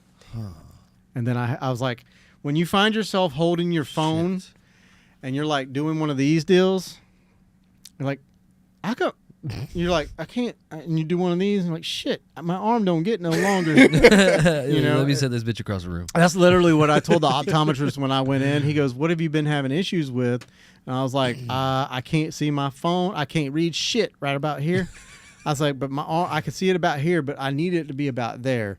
But my arm don't go no long further. No, man, I got no telescoping arm, But yeah, that's. And he's like, yeah, you probably. Let's go get you back. No, I'm worried because there have been like 1 or 2 days in my life where like in one of my eyes it was like, why things look more blurry than this one? Yeah, and you'll blink it out. And I'm like, maybe I didn't get enough sleep. That's it. Like it was sleep. That's what my excuse was. They say you can train your eyes. You can bring them back. Really? Yeah, it's like put something here to read, and then put something like where you're at to read, and then just keep constantly going back and forth. And try to focus real fast on both. But apparently that'll help like strengthen the muscles in your eye. I don't know if that's true or not. It sounds I'm gonna do it. It sounds legit. I saw it on TikTok. I'm gonna start tomorrow. That's real. Just so I don't have any issues. Yeah, man. If it's not real, guys, I'm not sorry. But it won't hurt to try. Yeah, if you're an optometrist, you can call in, or you can get in my DMs and we'll talk about it. But yeah, I mean, there's probably things that you can do, but. Screens, you being a videographer and a photographer, screens is not good for your eyes. I'm so worried, man. I need to invest in some blue light glasses. I'm worried because I'm always in front of a screen now, and at different times of the day, like especially at 2 a.m., 3 a.m. most of the time I'm editing now. It's 2 a.m. That's the best time, isn't it? Everybody's asleep. It's real quiet. Dude, so what's crazy is I thought I was just being lazy, but like thanks to my mentor, like I realized like just like him, for example, like his brain's more active in the evening to like late. And I thought I was just like, sometimes I would try to get up and like edit in the morning at a coffee shop at 7 a.m., 8 a.m. because that's I'm trying only cool in the movies. Yeah, well, here's the thing, like I saw a bunch of those like videos. I listened to like a lot of motivational speaking and, you know, just ways to improve yourself. And you always hear get up at 4 a.m., 5 a.m., 3 a.m., you know, like.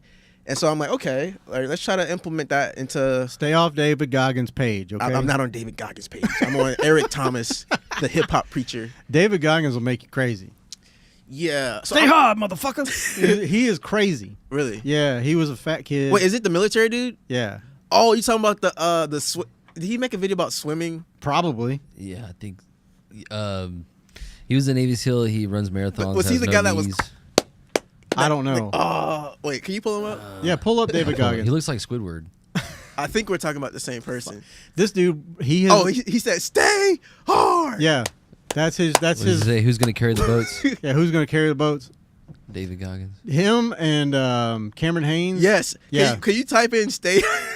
type in stay hard. Oh. Not Q. There you go. He says it in every Wait, damn... no, everything he does. Not that one. Dang it, where is it? I love that it says maybe explicit language. click shorts.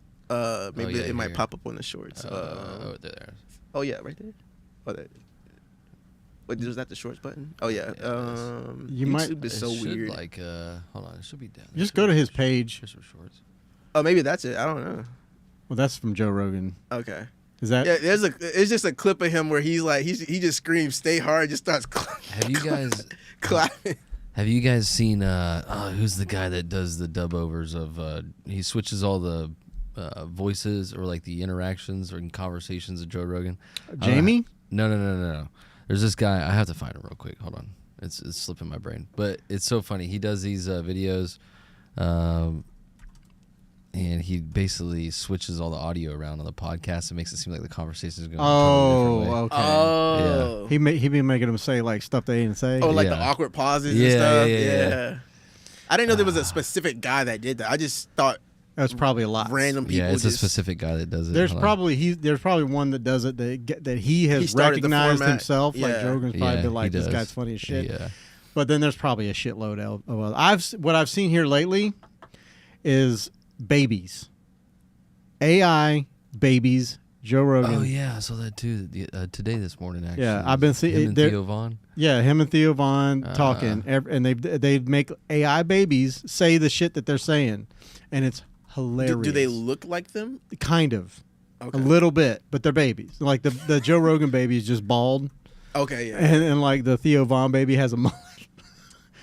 But anyways, you were saying you listen to motivational speakers. Mm-hmm. Motivational speakers, or those Try and get hyped those up. pages that just give you tips on like just how to be more productive, effective, healthier, and all that So stuff. getting up early is one of their things. Yeah, getting up early, but like I still try to implement that. It's just I don't start editing in the morning like I used to try. Your brain is still asleep. Yeah, I'll do other things to use that time. Planning, writing, Yeah. emails, like all the talking parts are usually happening during the daytime, and then maybe a shoot, but then the editing stuff is usually later. So yeah, and then I'm trying to manage the week properly. Like, okay, I can get sleep here. Okay, I won't be able to get sleep there. Yeah. I got to drive here. Yeah, all that. Like my next couple weeks, I'm trying to go to Atlanta next Thursday. Okay, so we got you at a good time. I'm trying to go compete at Red Bull Okay. next Thursday. Doing what? It's an event called Dance Your Style. Oh, cool. And they have an audition in Atlanta. And I've been training with two of my bros, Horace and Packy. We really want to go, so hopefully we'll be able to go. How long have you been dancing? Damn. It's a hard question, huh? Seems like it's just been part of your life forever. Maybe like 4 or somewhere between 4 and 8. Like I was dancing since then. The first move I was ever doing was the Harlem Shake. You ever heard of Little Bow Wow? I have. I was a big fan of Lil Bow when I was younger. And he was always doing the Harlem Shake in his videos. Yeah, and so that was my first dance move, and I've been dancing for that long. I'll be 29 next month, so you can put 2 and 2 together for how long. Now, did you ever go do any like training or I took professional dance in school or anything? No professional schools or anything like that. I paid to like take little classes, or not little classes. I'm so sorry. I paid to take classes from like your little class. I know that's so disrespectful. Please don't clip that. We're gonna clip it. Damn. Consider it clipped. I took classes from different people in the city, people who traveled to the city. I've traveled to South Florida to take some classes and go to events and stuff like that, but never in school for anything. I was just always dancing.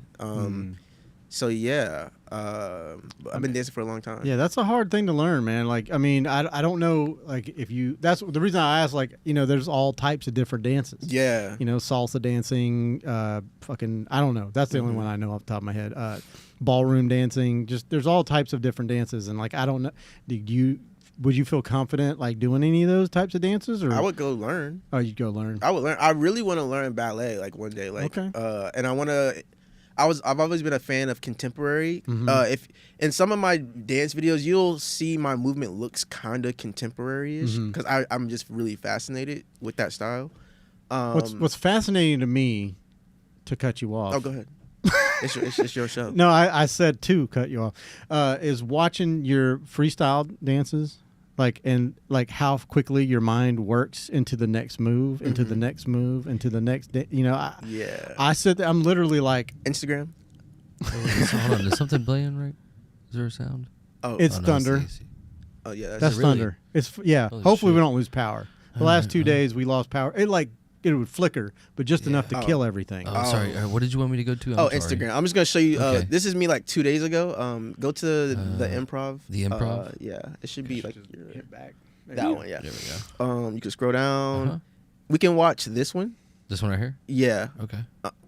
And play the sound, please. Here we go.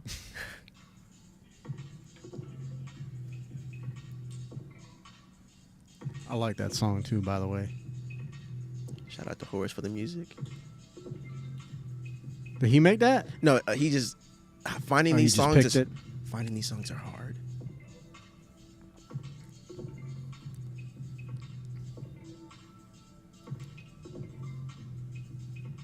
So you're like in a zone. Yes. When you're doing this. Yes. And I've been practicing and training myself to like get into that zone faster and also stay there. Because like in that night we're probably dancing about an hour and a half to 2 hours. So I'm probably dancing like 12, 15 times, depends. Like we probably do like a whole minute, maybe 2 minutes, maybe sometimes we do like 2-3 songs back to back. Like like there's been times where I'll dance for 3 songs straight. But my boy Horace right there, he commented, he can dance for like 5-6 songs straight. Really? He's good. He competed at Red Bull. Oh, sweet. If you click, let's click on my boy real quick. Hold on. Yeah, go follow that page. Very talented individual. So he's competed right there. This one? Yeah, that's about a year or so ago. Let's see. So yeah, Red Bull throws an event for street dancers, and they do Tampa, Chicago, Atlanta, LA, and they do this event around the world. So like there's people in like Africa competing at the same event. Oh, and wow. it's a build up to That's to cool. the finals. That's dope. The finals is probably like later on this year. So did he like choreograph this, or is he just No, freestyling? He's freestyling, but he trains a lot. So there's like judges, and they can go. So with this event, the crowd is the judge. So they have these bands, red or blue, and he's on the red side right there. And so after the battle, they say, "Put up your band for who you think won," and then the host will look at the crowd and basically whatever color they see the most of. Yeah. Okay. I hope they add like a counter to that though, like a physical like Let me turn counter this or something like that it counts what band is like the color. I Right. think they should give you one band and you select the color. And maybe that's what they do. I don't know. Yeah. I haven't been to one yet, and I really want to compete. Yeah, that seems a little. I mean, you got to hope that they can see good colors and they're not like fucking colorblind. Yeah. Or they got some kind of weird like blue light up that everything looks the same damn color. Yeah. So no, that's cool, man. And he competed twice. So one time he got invited by Red Bull to go do it, cool. And then another time the year after, he went and did the audition and won his way back into the event. Oh, cool. Yeah. And that's one of the people I train with. No, that's dope. That's really cool, man. I shot that video. Which one? This one, right? The middle one? This one? Nope, the right. This one? To the right. I think I saw this too. He was a judge at an event last year, back in December, and I wanted to make sure I captured his showcase. And this is Crump. Okay.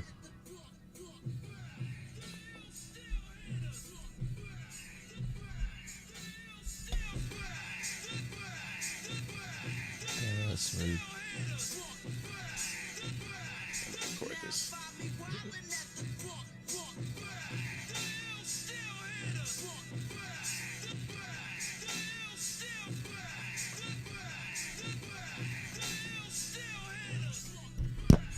See, I get to where I want to shake my little hiney.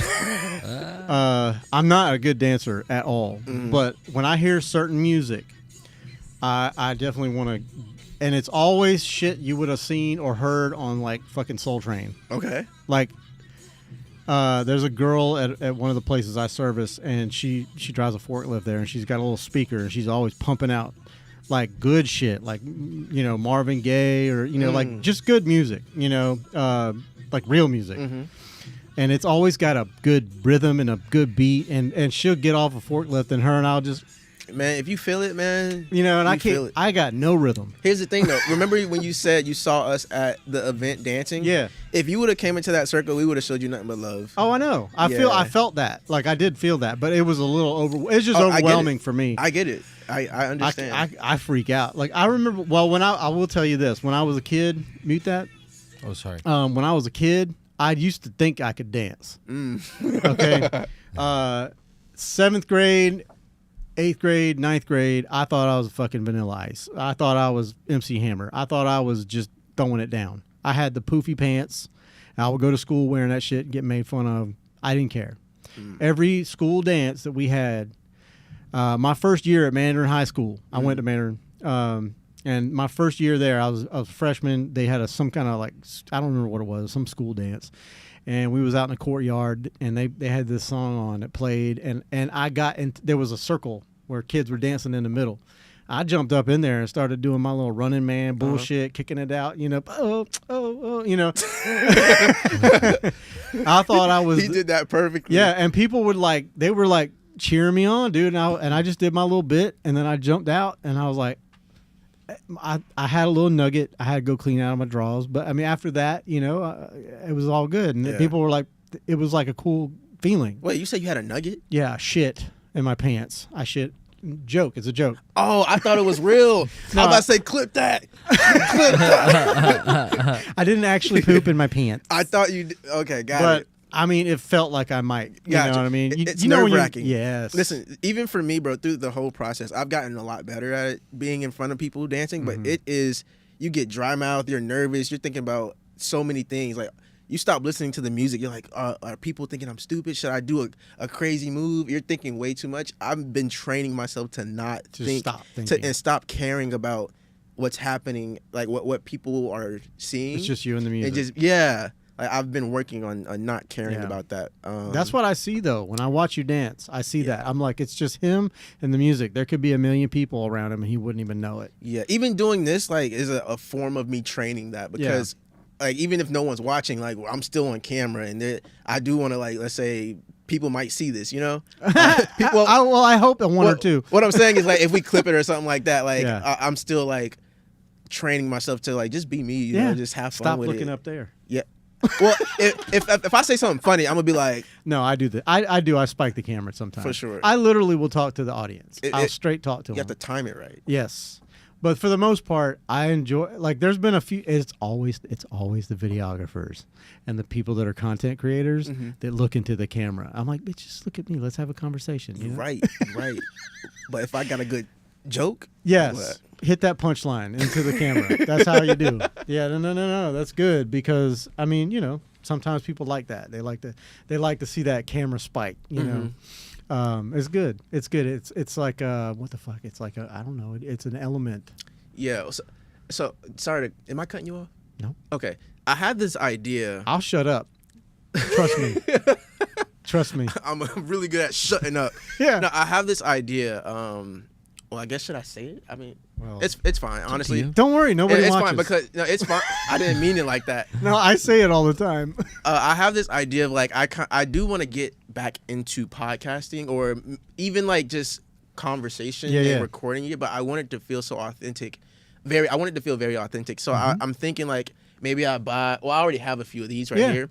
But like maybe one day I just hire somebody to like boom it. I don't want to say follow me around, but I want like in person, like me outside conversations, because those are my best conversations where you didn't even know you were gonna end up in this conversation with a person. Y'all were there for 2 hours talking, and there's times where I'm like, damn, I wish like this person dropped a nugget here. I wish we would have caught that.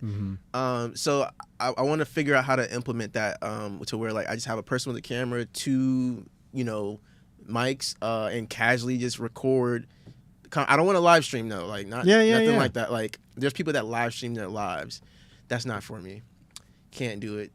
Like no, but I'm talking about like there's a guy named DDG. He has his whole house set up. Oh no. For like that's too invasive. His whole house. He has a whole house set up. What? And he walks to the different room, bro. We should pull it up. Oh, what is it called? Type in on YouTube. Yeah, okay. DDG. Type in what's the rapper he brought? Just a DDG tour, live stream tour. Here. So like his whole house is set up this way, and scroll down. It's a rapper named Kevin Gates. Type in Kevin Gates. I'm so sorry. You talking about with this in here, Kevin Gates? Sure. It should still come up. There you go. Oh. Whoops. Yeah, this one right here. Yeah, this so right here? Yeah, let's play that, and we can skim through this. But he has his workout room cammed up and mic'd up. Some of these cameras I think are like automatically tracking. Yeah, they track. I saw this like a month ago, and I was like, wow. So like, this is literally he's just live streaming his life. Yeah, like I maybe it's this specific house. I imagine he probably has like another house or apartment somewhere. Right. I know these streamers have like stream houses now. So he knows when he goes in there, he's on camera. Everybody knows. Yeah, and so this guy, he's giving a tour. He has no idea. Like he's learning about this. So even like when DDG sleeps, like he'll live stream himself sleep, or he'll have his friends like in another room hanging out. And people can watch that while he's sleeping. That's weird. Now that's too much. That's a new generation that I'm just I'm not. That started like a couple years ago. That's casual for them. That? You know what I'm saying? Yeah. That's too much. I like to create content. I like this format. The reason I do lives on the podcast, so I don't have to edit anything. True. The only thing I make edits on are when I do clips. And then I just throw it in a CapCut, and that bitch just make it. And then you have a camera guy too. So it's they have a control room somewhere. Yeah. And look at all them people in the live. So basically what you're doing. Somebody's sitting doing what I'm doing. But just for a whole house. Yeah, there's probably multiple people doing what you're doing. So, okay, cut to camera 13. All you know, whatever. Make sure the audio is That's good. a production. That is a production. Wow. Yeah. And what I was saying is like, it's weird, but at the same time, I'm like, well, I guess like that's just technology and the internet, how it moves. Like, and you got to do different things. You have to be. You got to be. Like we said earlier, you got to be extraordinary. You got to be different. That people don't want to see the same old shit. Yeah, that's crazy. And so, like, sorry, I just want to show you. Like, he had a goal. Like, if he got to 40K subs, he'll cut off his dreads, and he hit that. And he cut off his dreads. Get out. Yeah. Wow. No, sir. Like, that's his new thumbnail. Wow. Profile. So okay. So the guy with dreads. That's okay. I see. So I saw this and I was like, I don't know if this is for me. No, that's too much. It's too much. Do your thing, but like, as far as like me doing something like that, you plan a day. You plan a day where you're like, I'm gonna go out. I want somebody to follow me. I want a camera to follow me and an audio, whether it's a boom or somebody controlling the audio. So you don't have to think about any of that. Yeah, I could just chill. Which that's gonna take me a while, just because I know as a videographer, I'm gonna be like always thinking, is he getting the shot? Should he stand over there? Right. Right. Yeah, but yep. Working on that. I have often thought the same thing. There's vlogs that I want to make that require an extra person. Like my thing is like I've met so many business owners, and I'm like, I want to go in their place of business and do a whole vlog and show off their whole business and how the aesthetic and everything. How the cookies are made or whatever you say. How the sauce is made. Yeah. And just do like almost like a more personalized podcast where it's like Vice. Like Vice, when they did all the documentaries, that or like where I really got the idea, of course, is not to go back to, but like Peter McKinnon. Listen, we can talk about Peter McKinnon until you vomit the whole time, because I am a Peter McKinnon and Casey Neistat fan. Like, their vlogs is what made me really ever want to turn a camera on myself. I feel that I was vlogging before that. I was vlogging before Peter McKinnon. I'm just playing, but no, dude, like. I get it. Yeah, they're amazing. Yeah. I mean, I learned a lot from them. I did too. And the thing I learned was just make the video. It'll get better. Keep making that. I mean, I also learned that from Jared Polin, the Fro Knows Photo. Oh, you have never heard of the Fro? Oh, no. I watch him too, just not as much. But he literally started with like a piece of shit camera sitting in his brother's bedroom or something behind a desk, and it was just him literally just talking about his thing and or whatever he wanted to talk about. So it was like, just do your thing, it's going to get better over time. Yeah. So like I've showed this before, and you don't have to put it on the screen, but like go to my page and go down and look at some of my old videos. That's 3 different type of content. Like I made an ASMR of someone stretching and like warming up. Yeah. Just because I saw the art there. Go to videos, and then go to oldest. So, like, that top one, that was my very first video I ever posted. Wow. It's 5 years ago. It only got 115 views, and then they were all like this. I mean, this was an actual, like... This is very Peter McKinnon inspired. I tried... This was kind of a vloggy vlog, like, when I... Yeah. My first, like, mirrorless camera. Mm-hmm. And then it was this is just literally, and this was like a vloggy vlog. When did you get into shooting? Like I started when I was like, I started shooting on film when I was in like 10th grade. Oh. And then I kind of, once I got married, I stopped shooting. I stopped playing the music I was playing. I gave all that up. And then after the divorce, immediately I needed something to, so I jumped back into it. I bought this camera, which is, it's an old DSLR. I used to want that camera. And then I started finding the mirrorless cameras, but you can kind of see the progression, like the thumbnails. Yeah. You'll see them get better, over time, and then like the actual, very Peter McKinnon inspired. Right. That was my solo South Carolina trip. Mm-hmm. That's a fun little video, but that's Russell. Mm-hmm. And then this was in my studio that we had. Wait. She is amazing. Taylor. She is amazing. Tay. I haven't met her. Oh, maybe I have. She's very awesome. Her work is... You ever see someone's work and you're like, wow. Like, God darn. I don't know what I'm doing. Yeah. Yeah, she makes like some of that stuff look like it's shot on another planet. Mm-hmm. Yeah, she's kind of stepped out of photography right now because of her job. But I mean, her job, she's working in a media company. So she's doing some sort of work, but she's doing it for them. But she just really doesn't have, they got her going to classes and doing this stuff, and she just doesn't have time. Classes? So she's getting better? Yeah. She's getting paid to get better? Yep. Oh my God. Yeah. I mean, like, shout out to you, Taylor. She's awesome. I love Taylor. Taylor Gore. She's my homegirl. Like that. I miss her. I miss you. We were supposed to do. I'm always asking her to come on the podcast, like straight up. If I could have her on every week, I would. And she lives close by, so it's like not hard. But amazing. Yeah, she's a great photographer. That's easy right there. I was talking about. I met him. Well, we've seen each other a few times. Like we're real cool. Yeah, but I mean, and then I started trying to do unboxings and shit like that. Mm-hmm. That was a failed attempt. At least you tried. Like there's some things I've tried that I'm like, okay, this is not for me, but I tried it and I know I can. Did you ever look at your old shit and you're like, cringe? Yeah, I would say maybe it's every 4 to 6 months, I just like end up looking at my old stuff, and then I'm like, what? Even dancing and video photography, like all that, like I'm like, wow. Or I'll look at it and be like, I was actually snapping. I was saying something. I was snapping. That's my most popular one, and in the camera, I am out of focus in that the entire fucking time, and it was literally just in my living room. Dude, let me see how to set up the Rodecaster Pro. Actually, I probably need to watch this because I had people messaging me. They were like, "This is exactly what I wanted. This is exactly what I needed." I'm gonna probably look at this because I have a client coming up this month where I got to learn how to do this. But that's the old Rodecaster. That's the first version. Either way, I still. It's probably very similar. I just need to learn. When I look at this, I have no idea what's going on.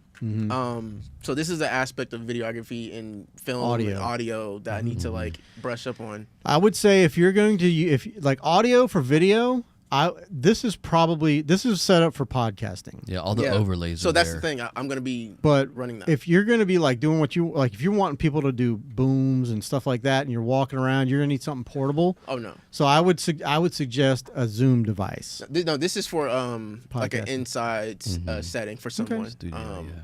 But I don't want to speak on that yet. I would tell you, and I would tell everyone else that wants to start a podcast. And this is like going to go against what I want to do, what my dream is, because my dream, I want to have a podcast studio. I want to help people to produce their art the best way possible. That's my goal in life. I love it. I fell in love with podcasting. I don't ever want to stop, and if I can help the next person to visualize and actualize their dream, that's what I want to do. Yeah. But, God, I forgot what I was saying. I was pumping myself up. I was hitting that gas. You was feeling it. I saw the passion. I got real quiet. I was like, no, but I mean, what I would tell people is to keep it simple. Yeah. In the beginning, use your phone. Get these. Get one of these. Whatever. I've got. If you reach down there on your right, Pat, you might not be able to find it, but down there, there's looks like a little square microphone. They're USB microphones. You can plug them in right in. Yep, that right there. That thing is awesome. You plug it into your laptop. You set up your camera on your cell phone. Plug that into your laptop. Make that your camera. Make that your microphone. And Rode has a program that you can adjust all your levels through USB right on your computer. It's dope. I mean, it's a free program. So that's $100 mic. You get 2 of those, $200. Yeah. You already have a phone. You already have a laptop. You have everything you need. You've got your digital studio fucking there. So that's my, people ask me how to start podcasts. I'm like, that's how you do it. Even if you just grab your phone and just start doing this. And then you just have to wait, see if they actually start. Right. I tell people all the time, dude, starting is not just with podcasting, but anything, like, especially what I do, photography, dancing, video. I say, dude, just start somewhere. It's even on a small scale. Like if you want to do a video, like do a 30-second video. This way, because a 3-minute video and a 30-second video, editing wise, 2 different things. Sure. For sure. When I was younger, I was like, how can someone charge this much for $300 for a 3-minute video? But dude, you've seen it, dude. It's and I'm just scratching the surface. Yeah. So, but I tell people, man, just start at some scale, make something good at a small scale. With what you have, you can make good things with a small amount of things. Right. And to your point, you never know if you're going to stick with it. So True. If you start out small, and then you do, like for podcasts, it's usually like there's a threshold. It's like certain amount of episodes, or if you're still doing it 2 years later, I feel like you're going to continue. You've got the bug, most likely. But most people, they get past like 7. If they do like 7 episodes, and then they cut out. That's usually the average. Yeah. And I mean, I don't know. Like I said, I've been involved with like multiple podcasts. Yeah. I think that was how many, 5 or 7 is my number. And you just get tuckered out. I just realized it wasn't for me. Like, well, like I said, I would do it again. It's just more so time. You know, I basically weighed my options on where do I want to invest my time and energy. Right. And I chose, and podcasting was just not it. Yeah. It's a good way to bring people to your page, to, you know, whatever. I know that people say it's oversaturated, that the market is oversaturated. There's like 3 million podcasters in the world right now, maybe more by now. I actually think it's getting less. I feel like it's going to become less saturated because I think that there was a huge push during COVID. Everybody bought all the equipment. I couldn't find one of those. You know, I tried finding the old version. I tried finding one, and you know, everywhere you couldn't even buy them online because people were like, "We're stuck indoors." Check. Yeah, they had their stimmy check, and then they were sitting around bored, stuck in their house. Let's start a fucking podcast. Dude, during the COVID times, I went from like 1K subscribers on Instagram to like 1,400, 1,000. Sorry, subscribers just doing TikTok reactions because TikTok was going crazy at that time. So I was doing mainly like dance TikTok reactions. I think a few times I did like comedy reactions or whatever. Yeah. But it was just something to do. And then after like we could go back outside, I just lost the excitement to do it. Like I was like, oh, I can go outside and make things again. Like, but that's what I'm talking about. All these podcasts that started during COVID, they fell off. Oh, for sure. So it's been a lot. You know, and I think it was a huge spike. If I saw a graph, I feel like it would be COVID. You want to do some research? Nah, I mean, if you feel like it. I feel like it would be the same too. You know, I think I just feel like it dropped off, and I think that. But I also feel like people will find you, the people that like your content, they're going to find you. Indeed. And then it's going to spread. And that's why you have to stay consistent. Yeah, and the people that really love what you're doing, they're going to start sharing your shit. They're going to make their own clips of your stuff. And, you know, like when I post anything on Instagram, like it tells you can go into your advanced settings and you're like, don't let anybody, you know, you can click it where you can make it to where no one can use your template. You know, they can't use your content. I'm like, fuck that. Use it. Yeah. I want people to start. So like download and everything too. Yeah. I want them to download it. I want them to put it in CapCut or, you know, Premiere Pro or whatever and make their own clips. Please do. You know what I'm saying? I want that. See, I did that. Yeah. I don't care what it looks like. And then, you know, add me as a collaborator. I'll put it on my page. I'll collaborate. It's an honor to even like somebody wants to like collaborate with me. Not even that. Somebody wants to download my stuff and repost it. Right. Like what? Thank you. Yeah. Because that's reach. Like that's reach that you were not gonna get unless anywhere else. Yeah. Like word of mouth is huge. Huge. It's the only way. Here's some key factors on. What is this?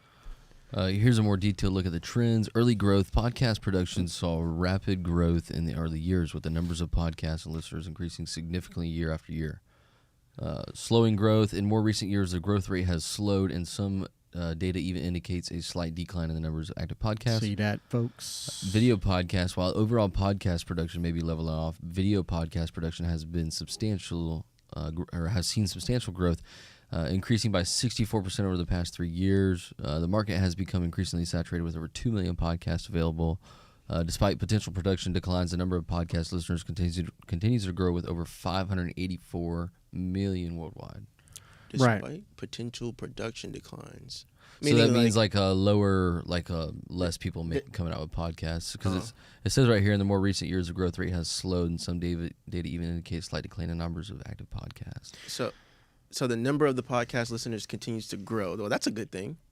Yeah, so it seems like the market is going towards videos, podcasts, and it's slowing down. But it seems like the only ones that are podcasts that are coming onto the market are video podcasts. Yeah, which is like my thing. Like we do both. We do this on YouTube, and then I'll take and rip the audio and put it up on the audio page. And I'm behind like 7 podcasts right now. For video or audio? For uploading the audio. Gotcha. And then I'll get a wild hair up my ass on a Sunday, and I'll go in and you know, I don't just rip them. I edit. You know, I'll make sure if there's any background noise, I'll try to take that out. You know, just clean it up. I'll put a little a little EQ on it, make it sound a little more manly. Yo. How much work or how much time do you think that takes you to rip it and to edit? To do all that and post it? I can do an episode in about 15, 20 minutes. Okay. Because I don't sit there and listen. Yeah. And cut each little. Now it used to take me, like when my girlfriend and I were doing just audio, and we did it in our kitchen. It was called Kitchen Table Discussions. Like we would have, we would just sit there, the two of us, and so however many mics I had running, that's how many hours it would take me. Like, because we would only do it for an hour. So if it was an hour-long podcast and I had 4 people talking, I would go in and because I was using Zoom back then, a Zoom, what the fuck is it called? H3 or H4? Anyways, and so it would give me 4 distinct audio tracks. And so I would take each audio track into Adobe Audition and I would edit each one. I would edit the. You can't like copy the settings. Well, I figured out a way I could do that. So you can make a like a little thing where it would do everything you do one like preset kind of. Yeah, you record it as you're doing it. So you record it as you're doing it. You get one sounding good, and then you save that, and it makes a little preset, and then it does all of them. So I would make sure that the audio was good, and then I would go through each track, and where in between where they would talk, I would cut the. I would just mute the dead space, and that shit would take me forever. Yeah, I think DaVinci has a feature that like takes out like even with video and the audio. Yeah, it'll go and trim the take out the dead space. Like it'll pre-cut it for you. I'm like, wow. Well, I wasn't cutting the time. Yeah, I was just muting it. So it was there was like when you stop talking, there's a hiss. Yeah. Okay. So I would cut that. And you would cut that for the other mics that weren't talking. The ones that were whoever was talking, they were going. But then anybody that wasn't, I would just. That's a lot of work. It was a lot of work. And then I realized. And then someone says, "Hey, can you do this for free?" Right. You're like. Well, then I realized I was like, oh, if I just make it better as we're doing it, I'll do less work. Yeah. So then I started upgrading my equipment. Yeah. And that's like when that thing came in, and I learned how to, you learn how to all the EQ and all that, compression, all that stuff is built in, so it sounds really good. Yeah, right off the rip. Audio is my weakest strength right now, which is where I need to put some more attention to. Luckily, Abe has been helping me because he used to DJ and he's been in music. So thankfully, I have a great mentor. Is that the guy that helps you with all the Super Noodle commercials? Dude, I think we should pull Shout out Super Noodle. Shout out to Super Noodle Bar. YouTube? Instagram? Let's do Instagram. Yeah. I don't even think they have a YouTube. I mean, I don't. Yeah. Super? I know. Yeah, Super Noodle Bar. SOUPA. I think I follow him. Shit, some noodles sound good. Yeah, I'm following him. Shoot, what time is it? I could go right? over there later after this. I might go there. I get a little 50%. I was gonna say I hope you get a little something. So when I shoot, I get to that. I'm gonna tell you, that girl go up. That video is dangerous. Y'all need to chill. That girl need to chill. I don't know what you're talking about. I have no idea what you're talking about. Honestly, that was my idea. Yeah. No. Well, good idea. Good. I don't know what you're talking about. She knew what the fuck she was doing. I don't know what you're talking about. Which one am I looking for? Oh, my bad. I'm sorry. We were just talking. Go down. Go down a little bit more. Yeah. You could play. Go to the right. This one. Yeah. This one's hilarious. Okay. Oh. You want to come inside for some free boba on me? Sure. Okay. Here you go. Thank you. You're welcome. Have you been to the River Arts Market? Yeah. Under the bridge. You have something in your eye. Oh, thanks. Didn't quite get it. You're really close. Oh wait, no, it's your other eye. Other eye? Yeah. Do you want some dessert to go? Sure, thank you. You're welcome. Have a good one. That wall. Bro, What? you're famous. You're going viral. What the? The other day, we saw someone sweeping the streets, so we took him in and gave him some boba. We asked him where he lived, and he said, Under the bridge. he was so happy that he started to cry. He touched our souls, so we decided to give him one of our best desserts, the ube brownie. Please like and share this video so we can continue. You know what's funny? Hey, he's really in tears right now. This is the first time I saw this format, and then I saw it on TikTok on somebody else's. So it's not my format. It's not my format. Okay. No. I saw this somewhere, and we have a whole group chat where we like send each other videos. Where we're like, hey, let's do this one. Let's do it. Some ideas is like that's gonna take too much work. Some is like, oh, we can knock that out. I was not expecting that. That was good. I have. I can't wait until they post. There's another one that I think is really funny. It features the girl that you're a fan of. I'm just saying, she knew what the fuck she was doing. This one right here. You wanna watch it? Yeah, we can play it. Yeah, watch that one. You ordered your server's favorite. Ciao, boo. That is so funny. Yeah, great cinematography on that, fella. Don't know what you're talking about. We can click off that one. But yeah, I've already watched it. Shout out to Super. Yeah. Yeah. Good. Isn't that? Oh, Abe shot that one. The middle one. Don't Ray and Jit and John, don't they have all something to do with that? So Ray hired me and Abe to come on to the team, and then John kind of like posts everything and like handles the social media and stuff. We don't handle the social media. We just make content for them.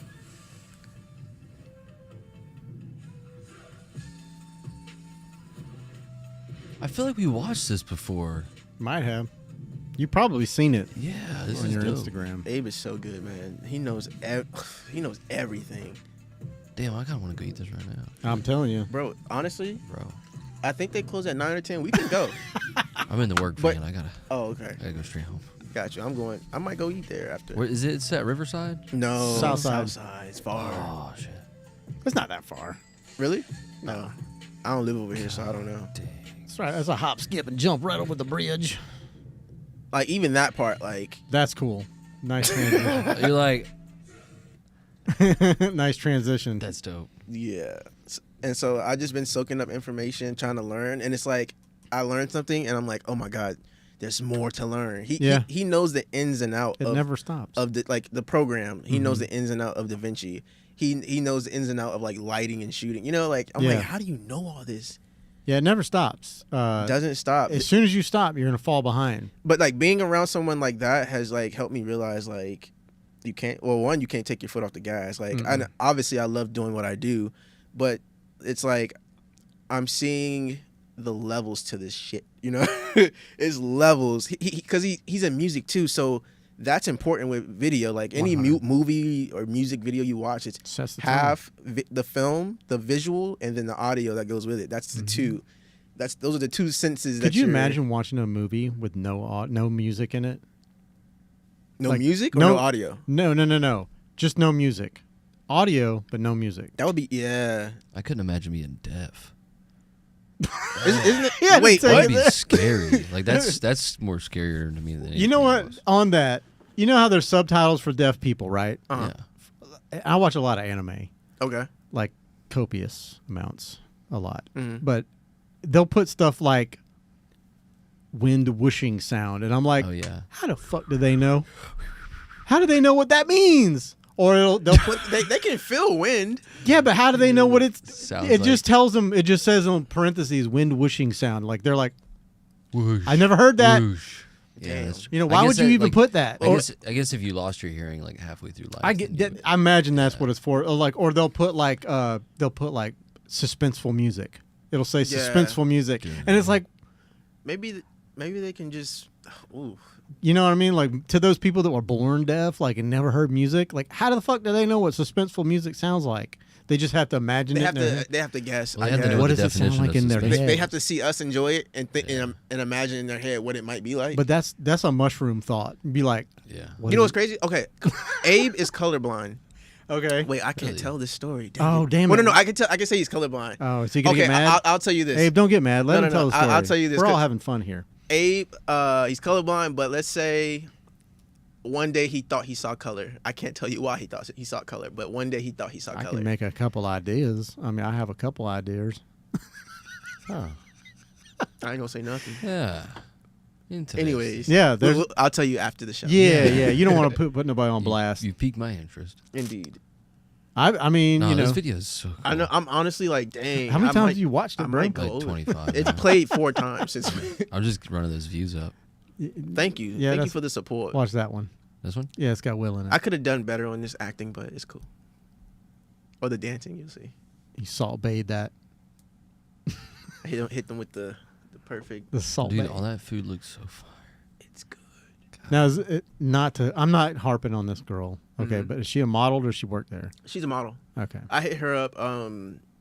She's one of the people that told me like, yo, anytime you need me to like model or be a part of any project, I'll come pull up. So she's a gamer. I like that. She streams on TikTok. What else does she do? She's into fitness too. She just dropped a brand yesterday. Oh, sweet. Some clothes that says, what does it say? Let me pull it up. It's like a fitness brand. Fitness pizza in my mouth. What? Wow. Oh my god. Let's see. It says, built different. Oh, cool. Real-eyed dragon Very boy. hardworking person. So she crushes eggs in her bicep. She probably could, but no, she's really great to work with though. Like Yeah. she's one of those models that you don't have to really tell her much what to do with her posing in her body. You might give her a few instructions, and like honestly, working with people who like it's like allows you to just focus on your aspect is like that's something that I learned recently of like this is very important. It makes life so much easier. Yeah. No, that's cool, man. And they do have great food. So shout out, go to Super Noodle. They're over by. Look at. Oh, this is kind of funny. What was that sound? That was me. I know. Like, bitch, this is mine. I know what's mine. Yeah, that's cool, man. I know. I love all the creativity, and I like the fact that you're doing the work with this company that they've asked, that they've reached out to you, and said, hey, let's do this work, and they just kind of give you creative license to do whatever. So yeah, that's Raymond. That's Abe. That's my mentor right there. I love that you called him Raymond. I just call him Ray.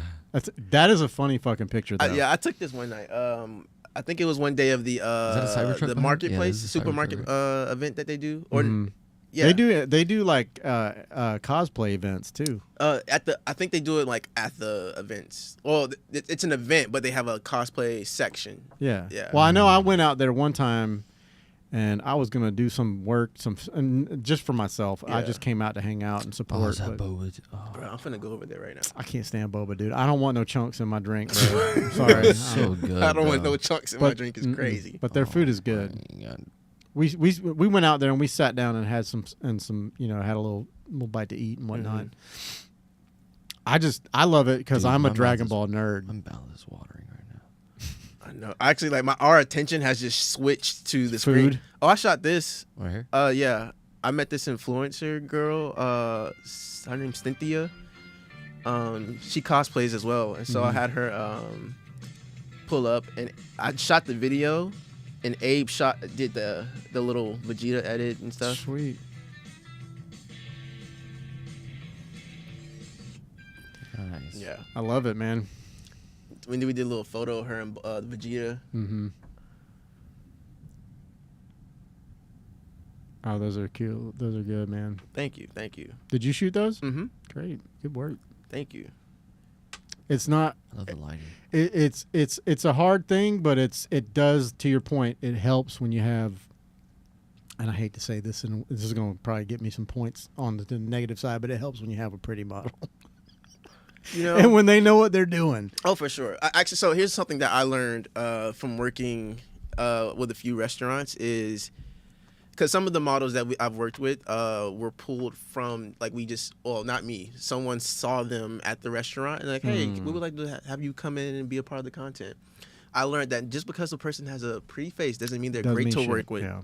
Mm-hmm. So that's something that I take into account when I want to work with people. No, for sure. And I didn't mean that in any kind of way. I'm just like, it helps. It helps. I just wanted to, go into more detail about that. Yeah. No, you're right. Just because you're pretty don't mean shit. Yeah, and if I'm inviting if you see someone in my stuff or working with me, and it wasn't like a paid thing, even then, like I like to work with good people, so I might say no if you're not great to work with. Yeah, if you turn out, if you're kind of a Yeah. dick, we'll just... I shot this one on iPhone actually. This one? Oh, actually, okay. Can we have 2 videos? So I'm so Let's excited. Let's go. This is how you know I get a lot of creative freedom on. So we can watch this one. This is just This like one? Or to the this right. one here? Yeah, it's just a recap of one of the events. But I shot it with my iPhone, and I love the colors.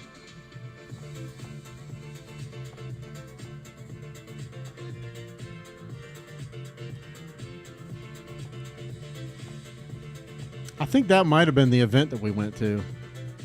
It was late. Mm-hmm. We came out there. We got out there at dark time. Ooh. The colors are so good. Like phones have just improved over the years. Computational photography, videography. That bro ain't had no pants. Okay, so there's that one, and then this is the last video I'll show you on this page. Dude, This one right here? No, let's scroll go, down. man. Okay. So to the right, hover over it. I'll just tell you what it is first. So I used 2 dancers, very talented guys who are poppers in Jacksonville. Explain. Popper. Popper. They pop like hits. Oh, okay. I'm not that good. Pop at and it. lock. Got Yeah. it. But they're really good at animation, like robotic movement. Oh, cool. And so I thought of this idea. They wanted to promote their reward system, and so I was like, okay, how can I bring dancers into this? Because that's my overall goal. Yeah. So now we can watch it. I just wanted to give you that little. Oh yeah. This is dope. I've seen this. This is dope. Let me record this to you.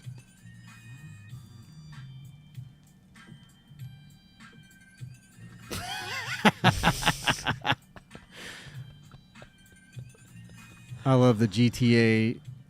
Yeah. That's fucking dope.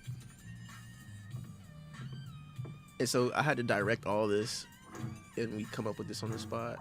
Well, I thought of it a little bit ahead of time. What did you just throw at me?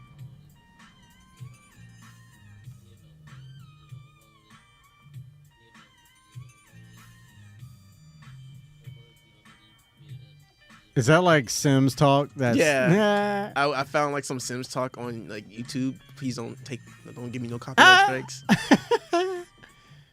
Yeah. That's fun, man. dope. I love that. Yeah. I love It's like different. Yeah, it's different, and they're so Oh talented. shit! You got the map at the bottom. Yeah, the map, the this part, Oh, nice. and even thank when you. they I go lost mine. when they go into conversation, like I zoom the map and that part out, Mhm. and then when they leave the conversation, I bring it back in. Oh, that's freaking dope, man. Yeah, so You play a lot of GTA growing up? I did. Yeah, me too. I did. Me too. Honestly, I don't own a PS5. Okay. Next year they're dropping GTA 6. I Yeah. might get one. I heard that. I thought they were pushing it back again. No, they just recently announced that they pushed it back to next year. Oh, okay. Yeah, so I know, right? That hurt. I want one really bad. Yeah, I play I on want PC. to. I want to play Okay. that game. Yeah. And I don't really game like that no more. The last system I owned was a PS3. Okay. Yeah. The last system that I owned was a Sega Dreamcast. You got a sound effect for that moment? I don't have a boomer You got sound a dust effect. sound? Here, hold on, I got you. Yeah, like here, how about this one?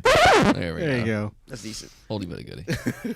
No, Just for like you, real. Jim. No, Look, dude. I'm not a gamer, dude. Like I used to play like when games first came out.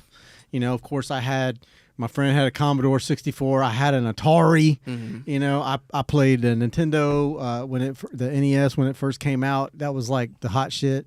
Yeah. And then it was like, you know, you went through the Nintendos. You know, Nintendo 64, then Super Nintendo, and all the iterations of that. And the first time I played a Sony was at one of my buddy's house, and what the fuck game was that? Gran Turismo on the very first Sony PlayStation. Oh. And I was like, this is crazy, dude. This is like driving a car. This is like real. Yeah. You know, when you could change the view, you had 3 different viewpoints. And then it just kind of like, I don't know. My ex-wife, she played, she played War, X. Yeah. But she would play these games like God of War or Prince of Persia, and they would put out like 2 or 3.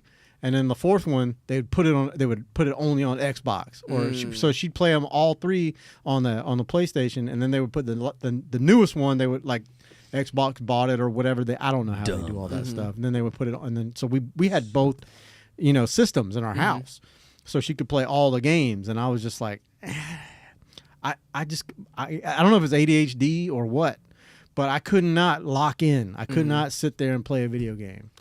I lost my my want for playing them by myself. That's why, like, even though I might make the exception for GTA, now when I game, I'm with a friend. Like, we're physically in the same space, not online, like multiplayer. We're playing like Tekken, Smash Bros, UFC, but like at the same time, it's like early on when my PlayStation 3 broke, I was like, wait a second, I have a lot more time to edit now. Once again, I had to choose. I was like, either I'm gonna focus on my work, or I realized how much time I lose like playing video games. So now I only play when it's like a social setting. That was one of my, like, I guess, pastime. People say that all the like people say like quit playing video games, like, and the reason why I think they say that is because it's like it's a time killer unless you're like making money with it or something. So is fucking TikTok. True, but like I'm saying for like people like like if I wanted to get better at videography and stuff like that, it's like, okay, do you want to spend 5 hours on the game or do you want to edit, shoot? Because editing is you already know. It's so much time. Yeah, and I had to choose, so that's kind of where I'm coming from with that. Yeah, but I might get GTA 6. I heard and sell it. I heard it's in Jacksonville. Miami. Nah, it's in Miami. But I heard. I think it's gonna have the whole state of Florida. As that's what. But I've heard you can go to certain areas in Jacksonville, and I don't know if this is real or not. But I follow. Do you follow Lil Duval? Yeah. Okay. So like he posted something on his page. Like there was they put him in the game. No way. He did? He's a character in the game. That's dope. I don't know if it's like if he's a playable character or if he's just an NPC. Do you understand how exciting that is for people in Jacksonville to like drive the Jacksonville streets on a video game? The only problem I have is like Easter eggs. They're gonna put Moncrief on Bro, I work right next to Moncrief. There are two apartment complexes that are known in Jacksonville, and they're both in there. They like put them in there, like it's got the sign. How much storage is this game? Oh, bro, it's probably gonna be like 5. You're gonna have to rebuild a whole computer, bro. This sounds like it's gonna take up a whole system. I'm telling you, get a PC. Get a PC, bro. It just don't feel the same. Like you're talking about playing with your boys, like playing with your friends and all that, bro. Like all my friends are on Discord whenever they're on. So if anybody's on, I hop in Discord. They're playing, I'll play with them. So I'm saying it's that easy. With Discord. That's one of those things I haven't yet to figure out. It makes me feel really old. I haven't either. So we're on the same page. My girlfriend's daughter is like 14, and she's like, "Oh, I can help you set it up and show you what it's about." I'm like, the fuck do you know about Discord? And she's like, oh, Mom. She plays games and stuff too, so she's on there. Maybe it's like a gamer thing. It's really popular among I think gamers. so. Yeah. I think so. So you're all in like the same party. Like it's like Twitch. But are these other people on a computer, or are these people playing like with? I mean, you can talk through Discord on your phone, on your PlayStation. I think. You can use it. You can download on almost. Is it crossplay though? Like as long as you have the app, everybody can join. Discord's like a message board, isn't it? Yeah, it's like a server chat room / audio party room / video room. I never figured it out. I set one up for one of my podcasts I was on, and we would stream live to Twitch and YouTube at the same time, and I think that helped get us views. But I don't stream to Twitch no more. I don't give a fuck. Why not? I don't know. I just don't feel because I don't like the platform itself. Like YouTube, we stream, we're done, it's up. People can find it. It's there. Twitch, you stream and it's only there for 24 hours and then the video goes away. Okay, that's what I was curious about. Like, because I wasn't into like gaming as much as other people with this Twitch and all that stuff. So I had no idea. But when I would go onto someone's like Twitch page or whatever you call it, I'm like, there's nothing up here. You're not making right. But I didn't realize that they're going away. They take it and then they'll upload it onto YouTube. They'll clip it and cut it all up. Okay. I think that's the old way Twitch used to work. I think. Well, I think it was because, and this is just me spitballing, I have no idea, but I imagine to do what YouTube does and let people stream live and leave their shit up there, it's a lot of server space. Yeah. So I imagine the way they did it, they knew they were going to have people uploading lots and lots of videos, and they didn't want to front the money for the servers, so they're like, we'll let it sit there for 24 hours. Google has the bread to to host YouTube. You know? Yeah. So Oh, I get yeah, that. They definitely can do that. That's Cyberdyne, bro. Yeah. They have so much bread. Like that's the rise of the machines. That's like when fucking Terminator starts. That's coming from Google. Okay. And Boston Dynamics is going to be right up in there with them. We said the same thing at the same time. It's going to be ChatGPT, Boston Dynamics, and Google going to get together and make a super robot that can think for itself, and we're all fucked. I'm not gonna lie. I use ChatGPT often. Bro, me too. Yeah, It's so helpful. But he loves it. Whenever we're looking shit up, he's like, I just look on ChatGPT. Yeah. I use it for like emails, like constructing good emails. Just because I'm not gonna lie, I'm not the best like professional when it comes to talking and typing and all that stuff. So I just use ChatGPT and I would kind of like change some. Know. It's okay. Dude, I use it for like almost everything. We're not gonna clip this. Hopefully. Oh, we is. I use ChatGPT for almost everything. Like if I really want to know an in-depth like answer on it, line by line, I will go to ChatGPT. It helps me with ideas too. Like it's so helpful. There's a guy out here in Jacksonville. He's been on a couple of podcasts that I'm like my friend Connor, who does the Who Are You podcast, which, you know, if you're wanting to do another podcast, he's doing really well for himself, better than me. Love that kid. I call you a kid, Connor, because you're a fucking kid. I'm almost 50. Okay, Fair enough. You know what? if you're younger than me, you are a kid. You just don't give off 50. You know? Maybe because I'm living my childhood right now. Because if I had all this shit when I was a kid, I'd have been doing it then. People tell me all the time, like, they think I'm younger than what I am, and I think it's because of dancing.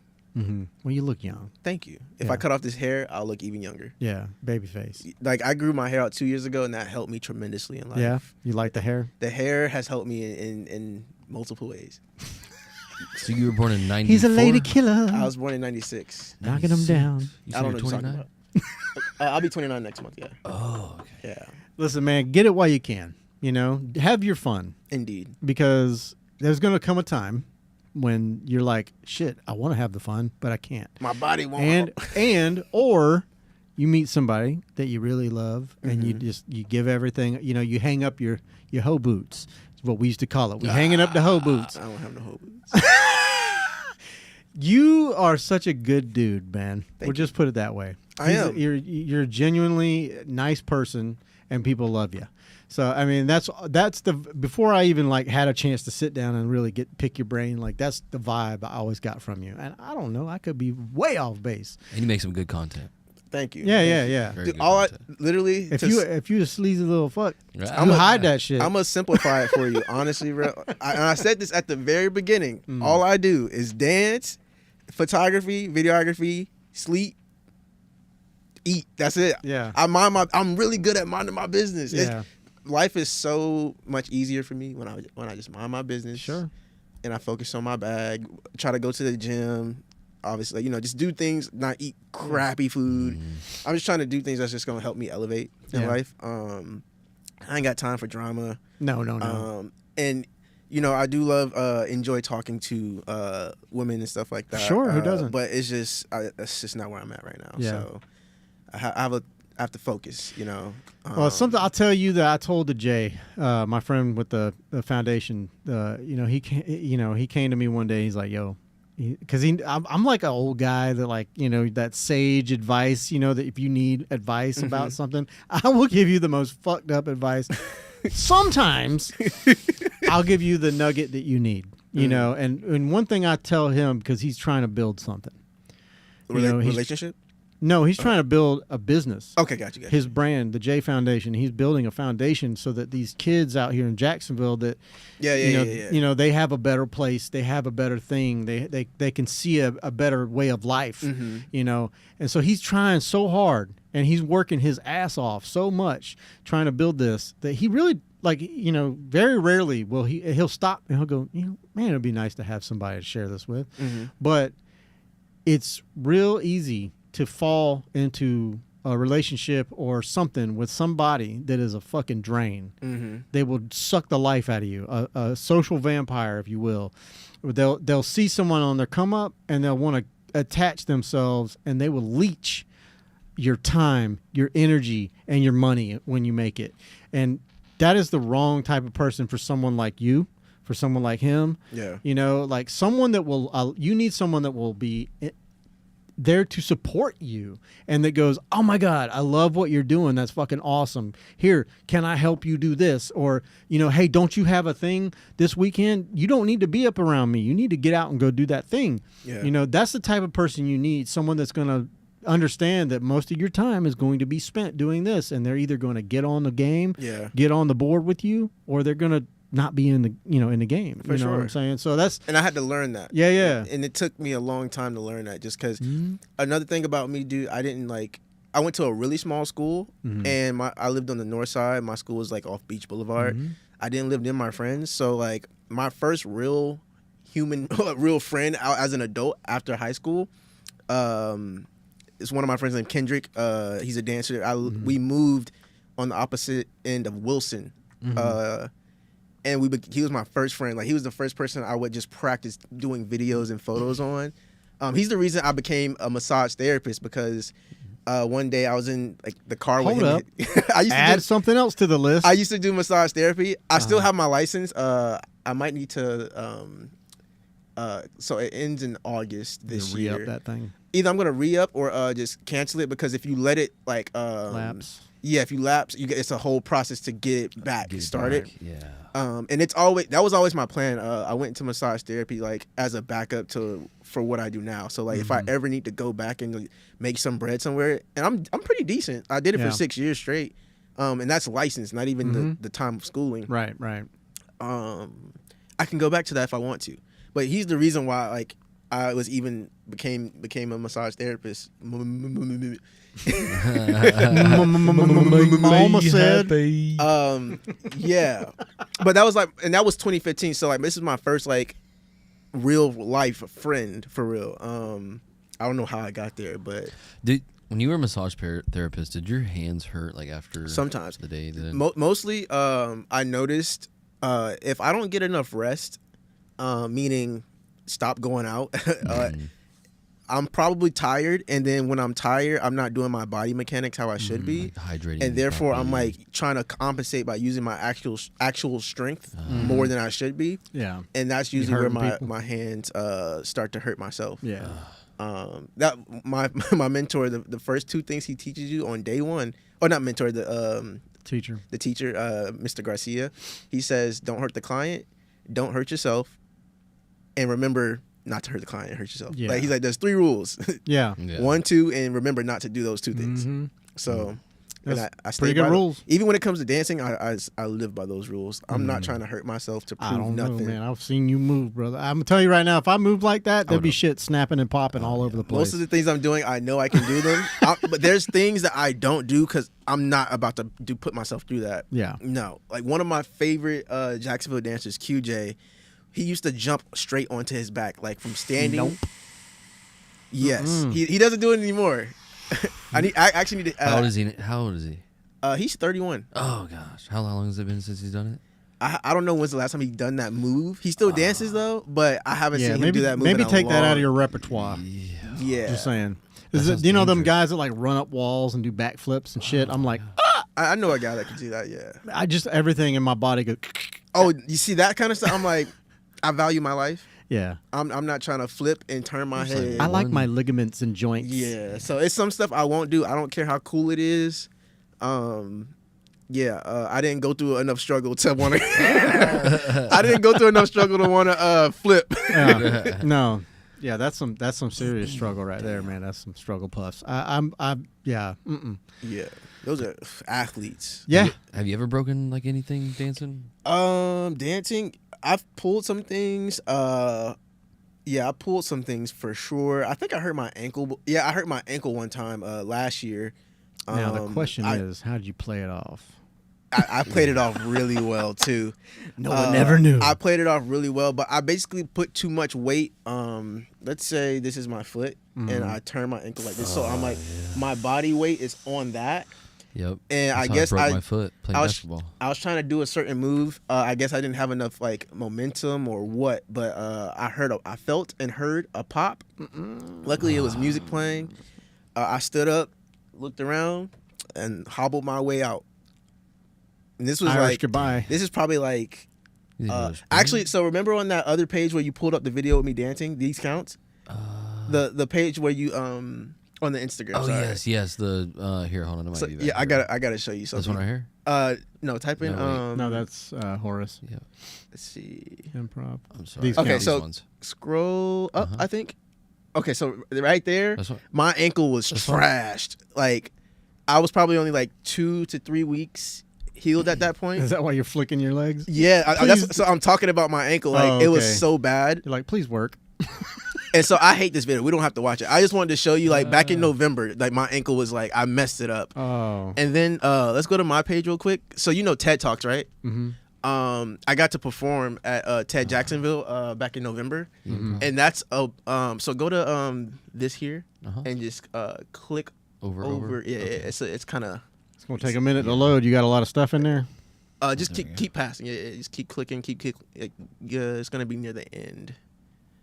So I hurt my ankle, and then a week later I performed at TED. Actually, okay, my bad. We went too far. Okay. Sorry.